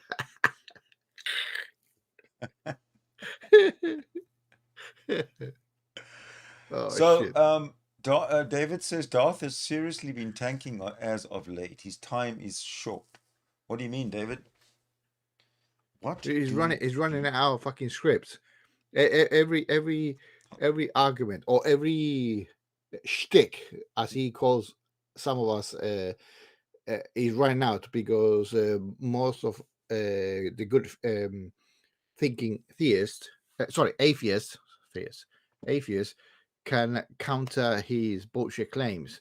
You know what I think? Tenfold. Yeah, you know what I think was the point at which Darth crossed the line of no return, the line of tanking, was when he gave the syllogism, the argument. Premise one: if Bigfoot exists, then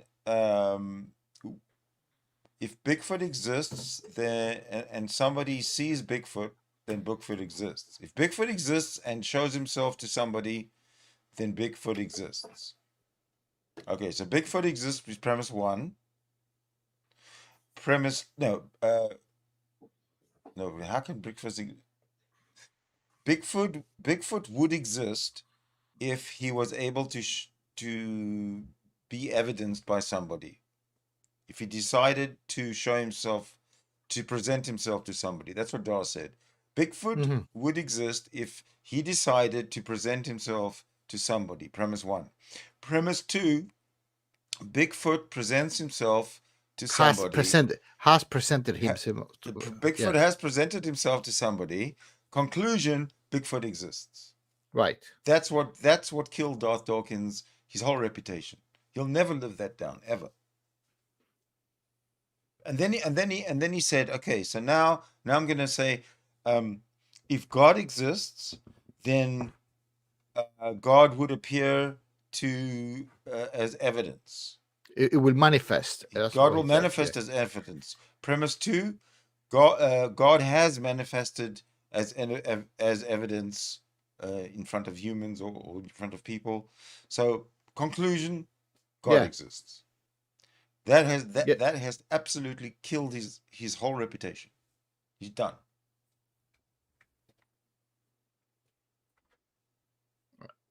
As I said, there are many clips. Of course, there are many clips because there are too many people that he cannot control. He hasn't got a red button to our YouTube channels. That's his problem. That's his failure, right? He was assuming that he can bully he can bully the YouTube community, right? Or the Discord servers or the clubhouses and things like that. And he probably thought that he could get away with it, right? That's okay. Not being sanctioned. Listen, we don't need Darth Dawkins for us to continue to debunk all of Christianity. We have Nate. True. We have Nate Cunningham, and I have lots of Nate Cunningham.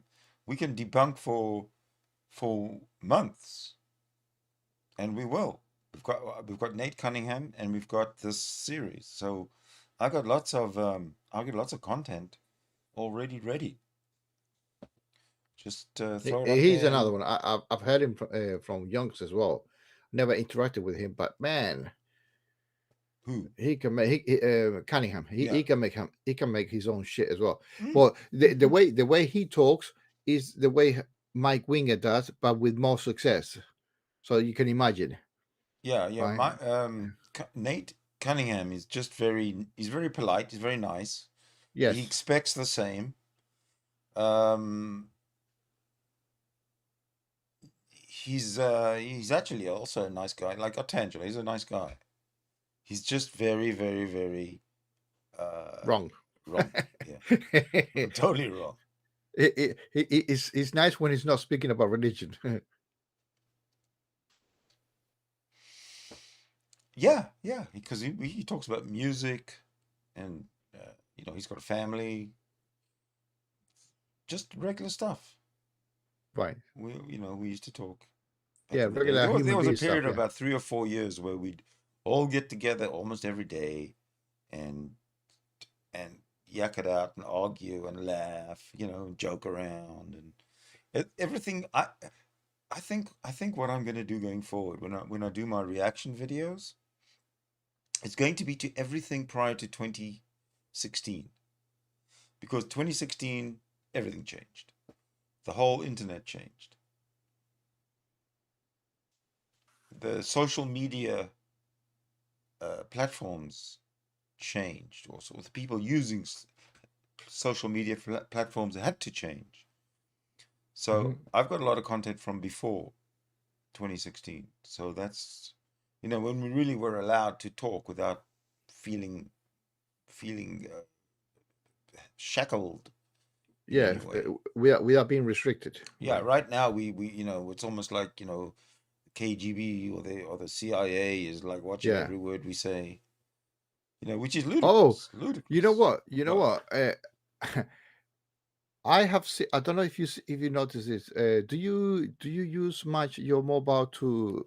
Well, I don't think so, but I'm just throwing out there. Mm-hmm. Do you see YouTube content creators' content on your mobile device? Sometimes. Right. I do it a lot when I'm trucking, right? Right. And I've noticed some peculiarity. I like to say it because I've got proof, absolute fucking proof, right? And this is what's happening. I recently, about 2.5 weeks ago, I subscribed to another YouTube content creator that also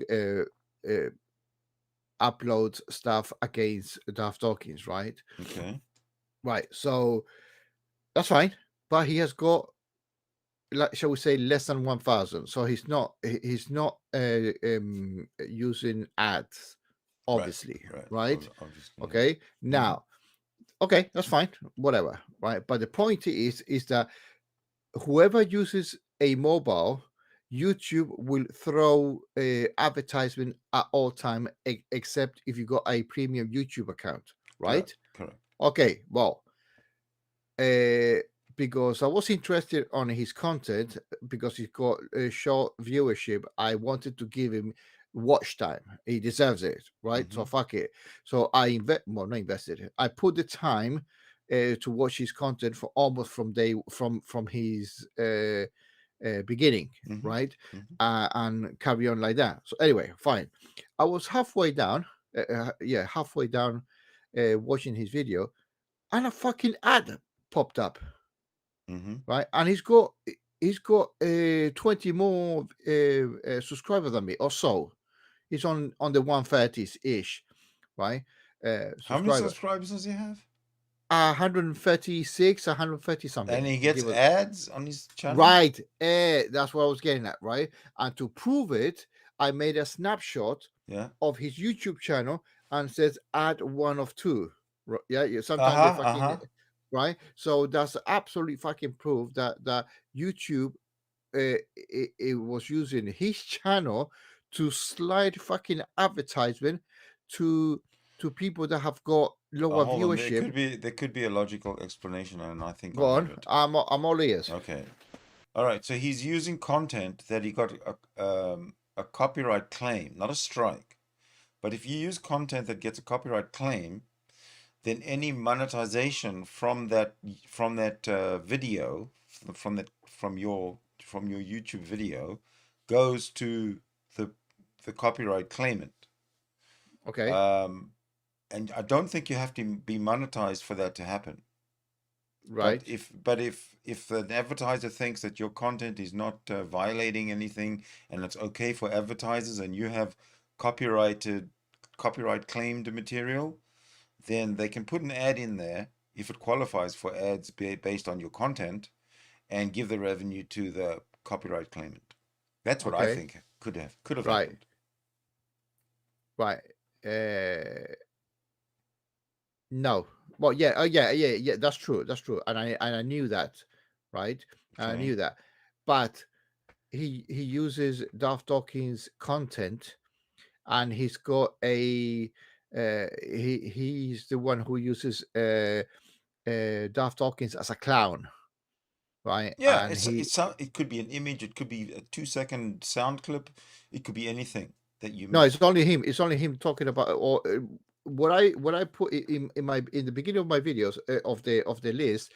I put mirror copy, which I'm saying that it belongs to somebody else, right? But what he does is that he take, for example, it's like taking Tom Rabbit's clip, and he strips it from the graphic, right? And he only uses the actual comment from Daft Dawkins. So That's it. he strips the intro and outro out. Yeah, he's got his own intro, and he's Okay. got his own thumbnail, right? And he doesn't change it. Well, the only thing he changes is the number, right? The number of his next slide, sort of thing, or the next video, right? So basically, what I'm trying to say here is I don't see an infringement Then I of can't. copyright. Then I have no explanation.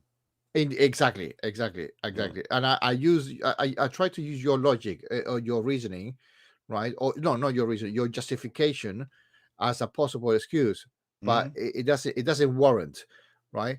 So No. I am going to give you, or to the viewers, a copy.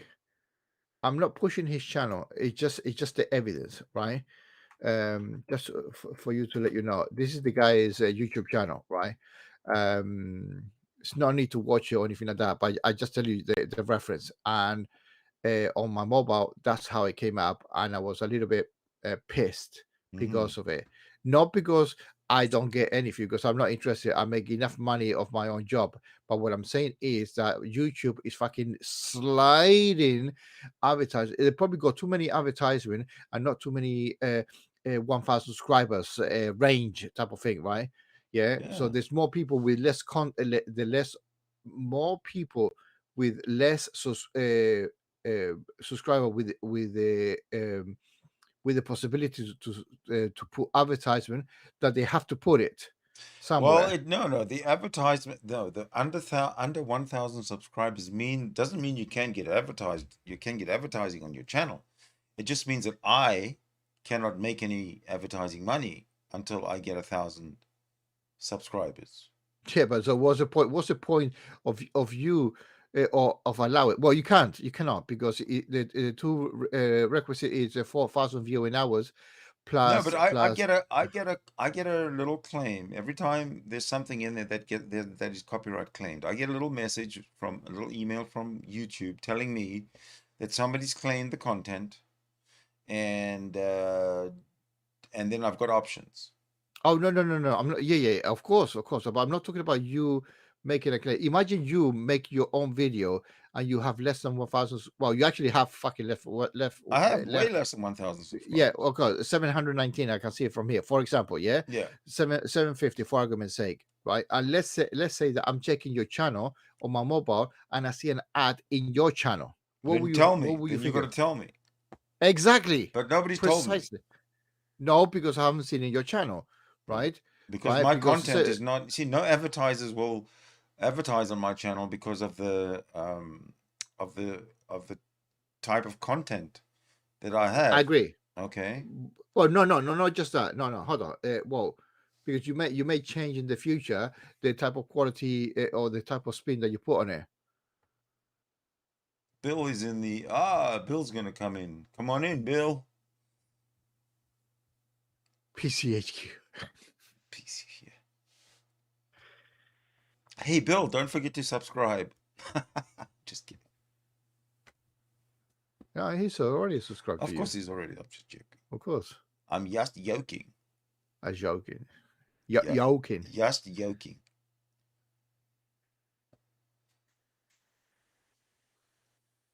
Got off my phone. What the hell were you doing on your phone? Damn, sturdy phone What? you must have there. Talking? That's fine. Maybe he was playing games. On the phone. Yeah, that's what phones are for, apparently.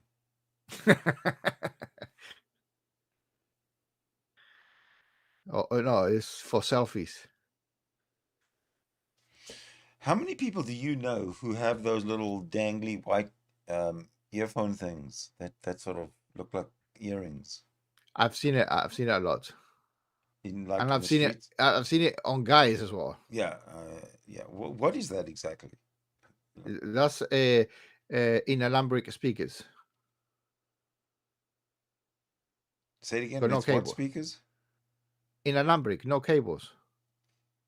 Wi-Fi. Wi-Fi Or Bluetooth. No, Bluetooth. Sorry, my bad. Bluetooth. Oh, okay. Bluetooth speakers. Okay. And then the phone's in your pocket or something? Doesn't matter where you put it, but Or yeah, is it, or is that the actual? Are the earphones the actual? Okay, they're just the speakers. They're just speakers. It's just a okay. speaker with a Bluetooth device connected.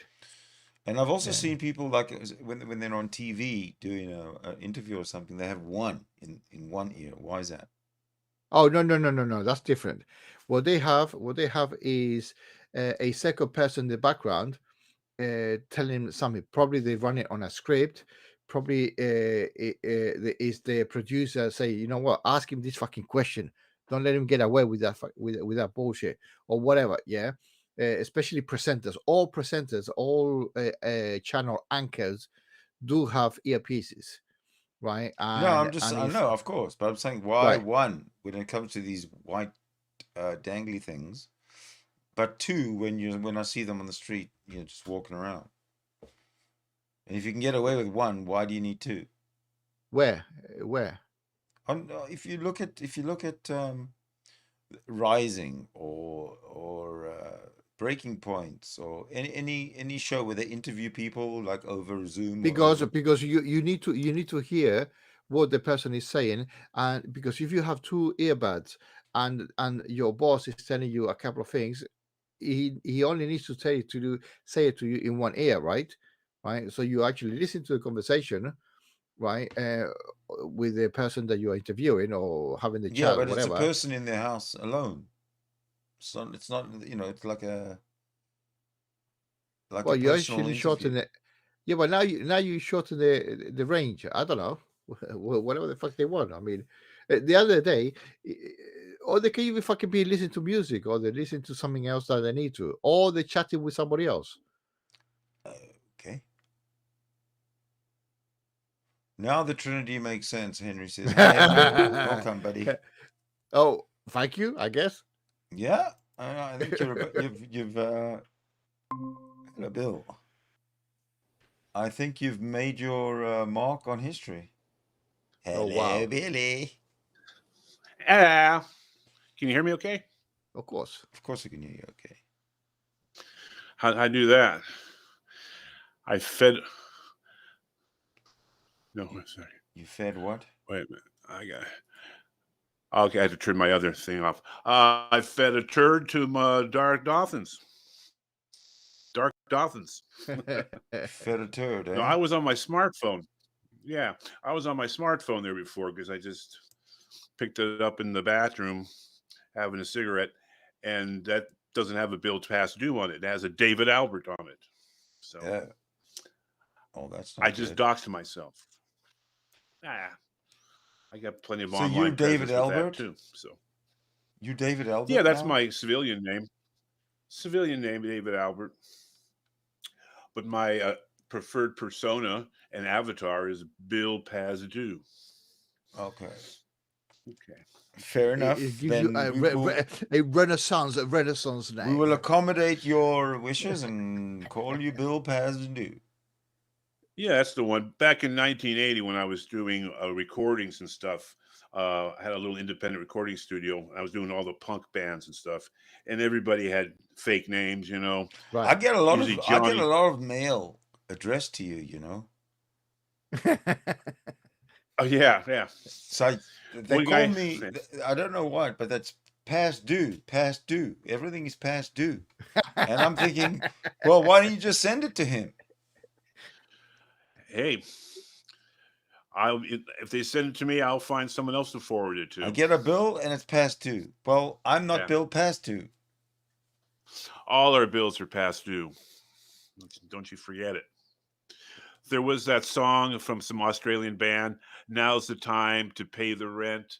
This what's fair is fair. Something you pay the rent. Do you remember that? That's from the 80s or 90s. Australian band, you know, had a hit. In excess? But and no. No. So you have the shaved head, looking kind of like I can't remember his name. Christopher Lloyd. Kind of looked like Christopher Lloyd, a young Christopher Lloyd, singing that song. Da, da, da. Okay, I'll have to Google it. Tears But for in Fears? No, in 1980, I No. had a recording studio, and like I said, some of them names were like Bill was a popular one. We had a guy named Bill Board, and he was bored. And we had Johnny Precious. You know, Johnny's a good name. Everyone's called Johnny. So Mhm. I came up with Bill. Let's see. Pay the rent. Well, you didn't come up with Bill because you said there was Bill before you. So You said there was Bill Board. Bill Board, right? So yeah. how did you come up with Bill if there was already a Bill? No, I didn't come up with nothing's new. I synthesized it. I see. Okay, just like the Bible. It's just a bunch of borrowed stuff, reconstituted and claimed to be original. You know, that's what you That's guys were true, talking but about earlier. that's not the problem. The problem is the people who buy the bullshit about it. Who buy the snake oil. Who listen to the snake oil salesman of Christianity. The preachers, the pastors, the sermon makers. The gullible. There it is. The song is called "Beds Are Burning" by Midnight Oil. Okay. Okay. Oh, I remember that song. Yes. Yeah. Stay fair is fair. Pay the rent to pay our share. You know, we've been trying to get people to pay their fair share for the last 2 election cycles. Just pay your fair share.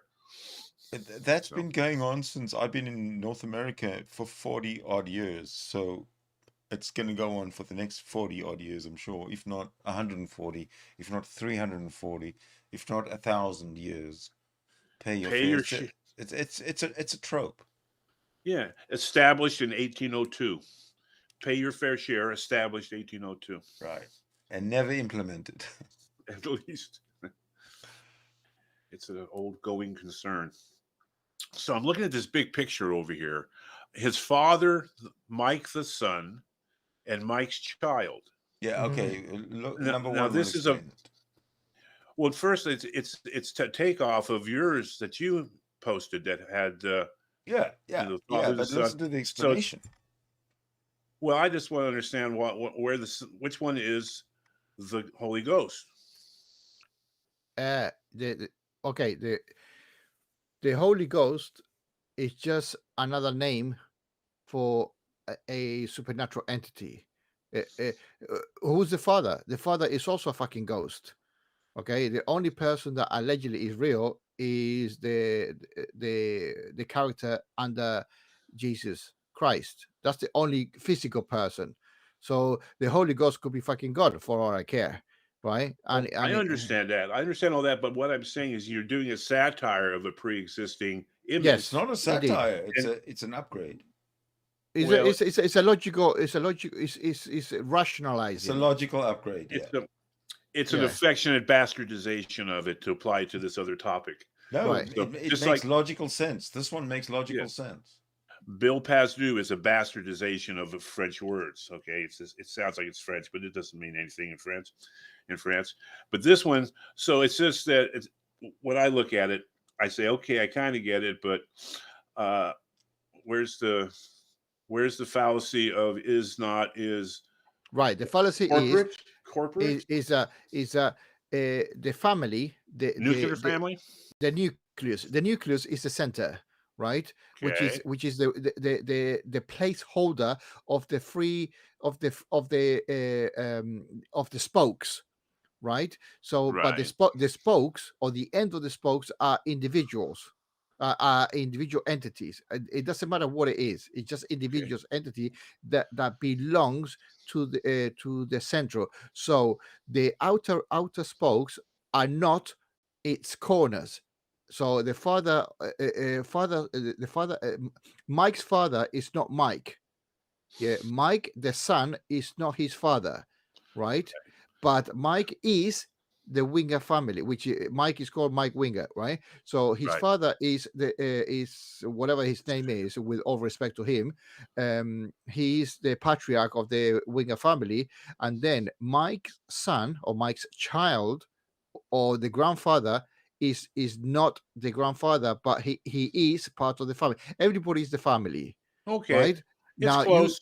yes, and now we can change it. We can change it. Instead of using family members, we can use the concept of a team, right? Or a corporation, where I said to him, to Sydney, right? You can say the CEO, the managers, and the employees, right? They're all part of the nucleus, which is 100% of the team, right? So when you are saying Coca-Cola, when you're saying General Motors, right? That's what God is, or that's what is referred to as a team, or that's what I'm saying that they are saying, right? The Christians, when they say God, the sole word God is the center, right? Because unless they say God the Father, i.e., the CEO of, or the team member of the captain of the team, right? Not the player and not the one who cleans the fucking toilets, right? Well, It's still part of the team. It seems like the center of the Christian and most other religions, the center spoke is the agenda, the spiritual agenda of what they're trying to do. Indeed. And they will sell you any way they can to get you to recruit, sign up, and be part of the membership. That's what it's all about. Oh, yeah. And that's all about an ultimate authority figure that can instruct you how to think, what to think is worthwhile, and how to behave. Some people love that. That's what they seeketh and get comforteth in. But it's an agenda. It's an agenda. It is an agenda, but what the point I was trying to depict here is that they use double standards, in the sense that they mix in the concept of the center with one of the spokes. For example, you can say, "Oh, God, this." Hold on. When you say God, what are you talking about? God the Son, God the Father, or the Holy Ghost, or the Holy shit? Right? Who are you talking about? Right? No, I'm talking about God. Yeah, but God who? Right? Because if you say that the Trinity, Jesus Christ is God, or he is himself, then it's not fucking Trinity. Then the Father and the Son is one person, right? So don't use the double standard analogy here, or the type of fallacy that you want to equate God as everything, but three parts at the same time. The three are 100% of themselves, but they're only 1/3 of the center, right? But they want to call it 100% each spoke, which is not. It's only 1/3. Yeah, that's it. Well, that's their technique. I mentioned in the side chat about brain fart. They've concocted a palaver of brain fart where you talk to people, and all of a sudden you're coming across a burning bush that is not being consumed. And while you're going, not consumed, but burning is being consumed. And while you're having a brain fart over that, they're claiming that's actually evidence of some supernatural God. And they slip that God right on in there while you're trying to keep the gases inside your brain. And it can be intellectually dishonest, because if I'm a Christian, I could say to you, yes, but Bill, it was a big fucking bush.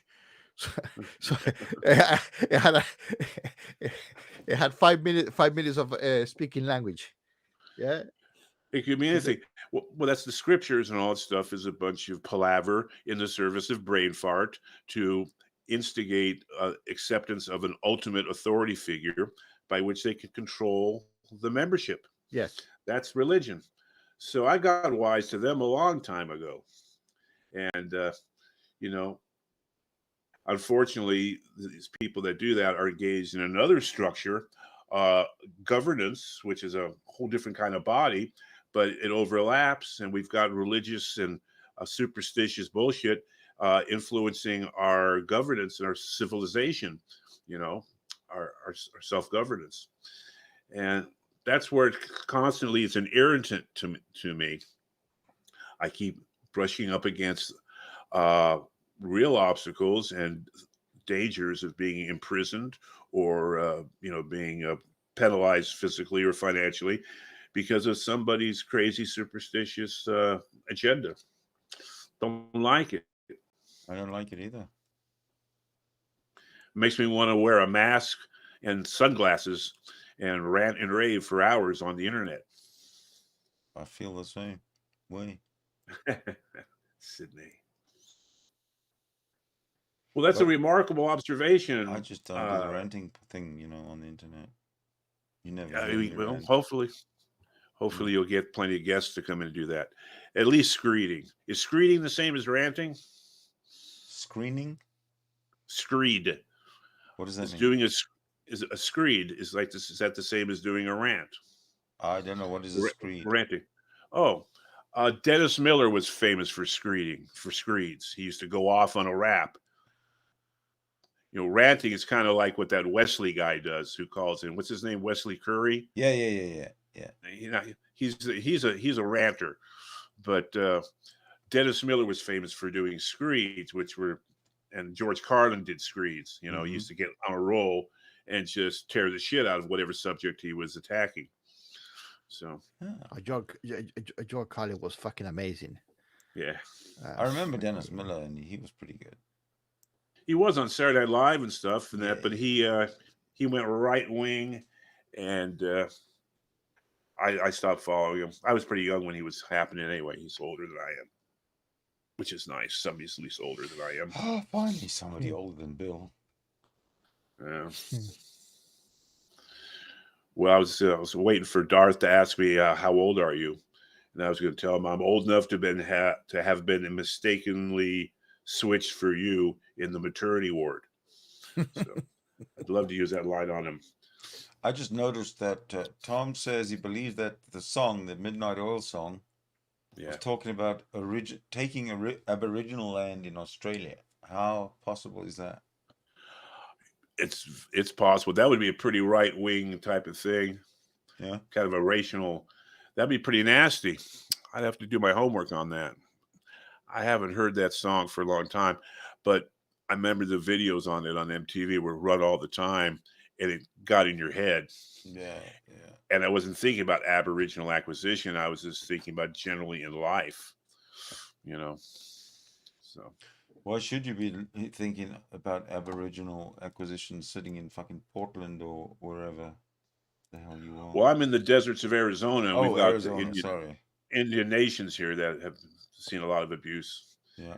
The only thing that rescued the Indians was casinos. If it hadn't been the casinos, it seems to be really dark for them. So, do they? Does Las Vegas infringe on native casinos? No, there's not enough. Are there a competition? There's plenty of room in this region for casinos. I would assume there's, you know, they're competing just like Taco Bell competes with McDonald's, but nobody's having. It's not like you're going to run out of people who want to eat that stuff. I haven't been a gambler. I've never been a gambler. No, me neither. Yeah. I tried it. I tried gambling, but I just don't have the stomach for it. Well, they had the big thing was the Arizona lottery years ago when that was taken off. They had these ads, "You can't win if you don't play." And I used to hum, "You can't lose if you don't play." So that's the direction I want to take. You will lose if you do play. Yeah. The only way to lose is if you play. Well, you lose. Yeah, you lose your $10 or whatever you put in there for sure. $2 at a time. Well, yeah, whatever. But you got to buy 5 tickets. Yeah. Oh, it's amazing. You see these people. What they do is they get their food stamps and they sell the food stamps to get cash to go buy lottery tickets. Oh, God. That's the scam that goes on out here. Unbelievable. Well, since the epidemic, though, they've been giving $200 benefits to everybody with food stamps Still? out here in Arizona. Still getting it. I'm still getting it. It's amazing. You know, they should just do that all the time. I would never have to worry about food for the rest of my life. They just give me $200 a month. That's fine with me.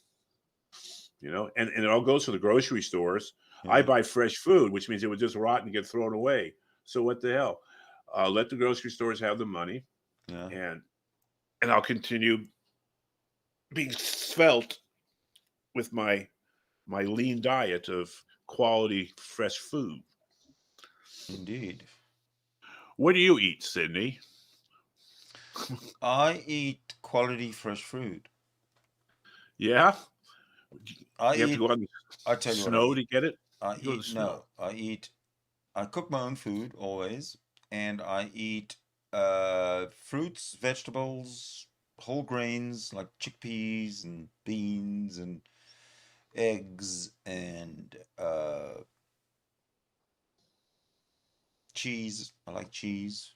But I like my tomatoes and my cucumbers and my sweet potatoes, and I eat all that stuff.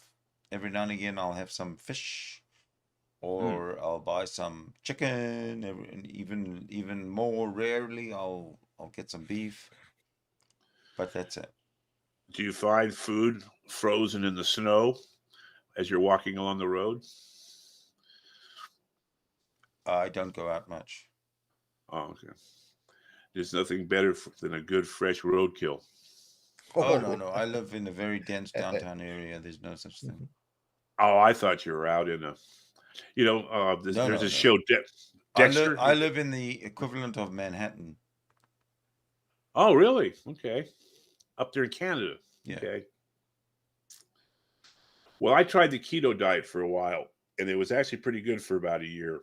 And it was just fatty meats and green vegetables, but no pastas, no fruit, nothing like that stuff. But hard cheeses, it was good. I can't do that. I can't eat unhealthy. I can eat unhealthy, for example, chocolates and sugar and whatnot, if I've had a good solid meal or I'm about to. But I can't just, if I'm hungry, decide that I'm going to, settle for chips and chocolate or candies, and that's it. Well, that's not ketos. You get rid of all the sugars and starches, and if you eat fats are the things that make you so you don't feel hungry. I hate fats. Oh, fatty foods. I hate fatty food. I've never. You know how you throw pine needles in the fireplace and it burns so bright and quick? Yeah. That's carbohydrates. But a nice solid log, that's how fats burn when you start using fats. It's nice, smooth, consistent. Yeah, but then you just consume too much fat. That's no, you start burning fat. You stop eating carbs, you burn fat, and then. So if it's so good, why'd you stop? Thanksgiving with the family. I splurged. But when you're at Thanksgiving, all they feed you is fat. No, it's all the chocolate, all the chocolates and pies and cakes and breads, all the breads, muffins, all that stuff with flour. That's bad news for you. Potatoes. Yeah, I eat very little flour. In fact, I don't think I eat flour hardly at all. I certainly don't use it when I cook. Well, I managed to lose 50 pounds, and I'm sedentary. I don't go out and exercise. And if you're in ketosis, you actually it's better not to exercise a lot, because when you exercise, your body starts to turn some of that stuff into glucosamine, into sugars. So you find a nice sedentary lifestyle, and you just eat the right stuff, and you lose weight, and you feel better. Go join a bodybuilding club and start working out. Yeah, build back better. Build back Bill. Build Bill back better. Bill. I'll start a GoFundMe. So what do you eat? What do you be eating? what you be eating, look out. What am I eating? Generally. He's got a wife, Generally. so he's gonna Yeah, he's exactly. gonna embarrass us. No, I do cook as well. I do cook as well. Okay. Obviously limited because I spend a lot of hours outside Hmm. driving, but weekends I pull my share. I do stuff. I like my spaghetti bolognese. Yeah. Tempting. Oh, and I'm good at it. Yeah. So I mean, good at eating it and good at making it. Right. So meat, all kind of meat. Fucking hell, Yeah. I'm a cannibal. Sorry. Yeah, I don't like too many veggies, but You say you're a cannibal? I eat a few. Oh, you definitely. Yeah. You're a cannibal? And You eat people? carnivore. A carnivore. Carnivore. Yes. I see. And what else? I say soup. I like it quite a lot. What's Let your me get diet rid of the now fucking- like, Bill? My diet is I buy bone-in pork shoulder roast Yeah. on sale. Yeah. It's like $1.79 a pound. Yeah. So I'll roast one of those up, and then I make sautéed green vegetables, Yeah. cauliflower, broccoli, green onions, kale or spinach, and I cook that together in the drippings of the roasts. Okay, when I roast the roasts, and I put that all in, and that's what I eat for breakfast. I eat 2 meals a day. 2 meals a day, one in the morning, and one in the evening. And it's not a varied diet. And all the hard cheeses I want. If I want a snack, pork rinds, and No, you're lying. real butter. Yeah, no, yeah, pork is the best. Mhm. Pork is the best, man. Real butter. I use heavy whipped cream in my coffee. I have an espresso every morning. Espresso with whipped cream? Yeah, what do you call that? A latte? I don't know. Yeah, yeah, they got this espresso. I got one of those little things that screw open, the Bialettis. Cook it on the stovetop, and I put in 4 things of sweet and low to sugar it up. That's not keto friendly, but it's supposedly I zero use carb. honey as my sweetener in my coffee. Yeah, that's too many. That's not good for keto. But and then 10 milligrams of methadone. Pop that right in there, baby. So Where the fuck did you get that from? I feel no pain. Oh, I told you I had a long history of roller coaster ride up and down on chemical dependence. I've had 3 empires that crashed and burned during my lifetime. So you still on methadone? Yeah, I've been on methadone maintenance for decades. And it's paid for. So, and it's working. Yeah, one thing about that stuff is you don't get sick. You don't get colds or flus. It has something to do with the histamine levels in your body when you're on these opioids. So I generally don't get the seasonal hay fevers or any kind of illnesses like that. Fair. Well, actually, neither do I. To be honest. Yeah. I never used to get sick either, but now here in England, the NHS, it gives you free flu jabs because we are older now. So I've never taken a flu jab ever. I generally don't take them. I skip them because I never had any problems. Yeah, because I used to work with a company that this guy worked with. He used to get a flu jab every year, and as soon as he got his flu jab every year, he was sick for 2 weeks. Like he'd literally come in, and you could tell how sick he was, and then we just send him home, and he'd be gone for 2 weeks. So, I'm totally against flu for that reason. I got to open up the YouTube channel and mute it. Are we still getting anybody there with comments? Are they still chatting about us? Last comment was 20 minutes ago. I think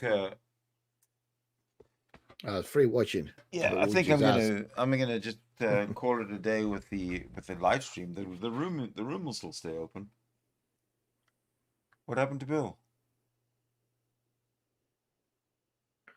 He probably did what I did by mistake, clicking Oh, he buttons. clicked on the wrong one. Yeah, probably. Oh, there is. Oops. That's all right. Boy. I think I'll call the live stream a day, and we can just carry on in this room. If anybody else wants to join, it's still in the description at the bottom. So do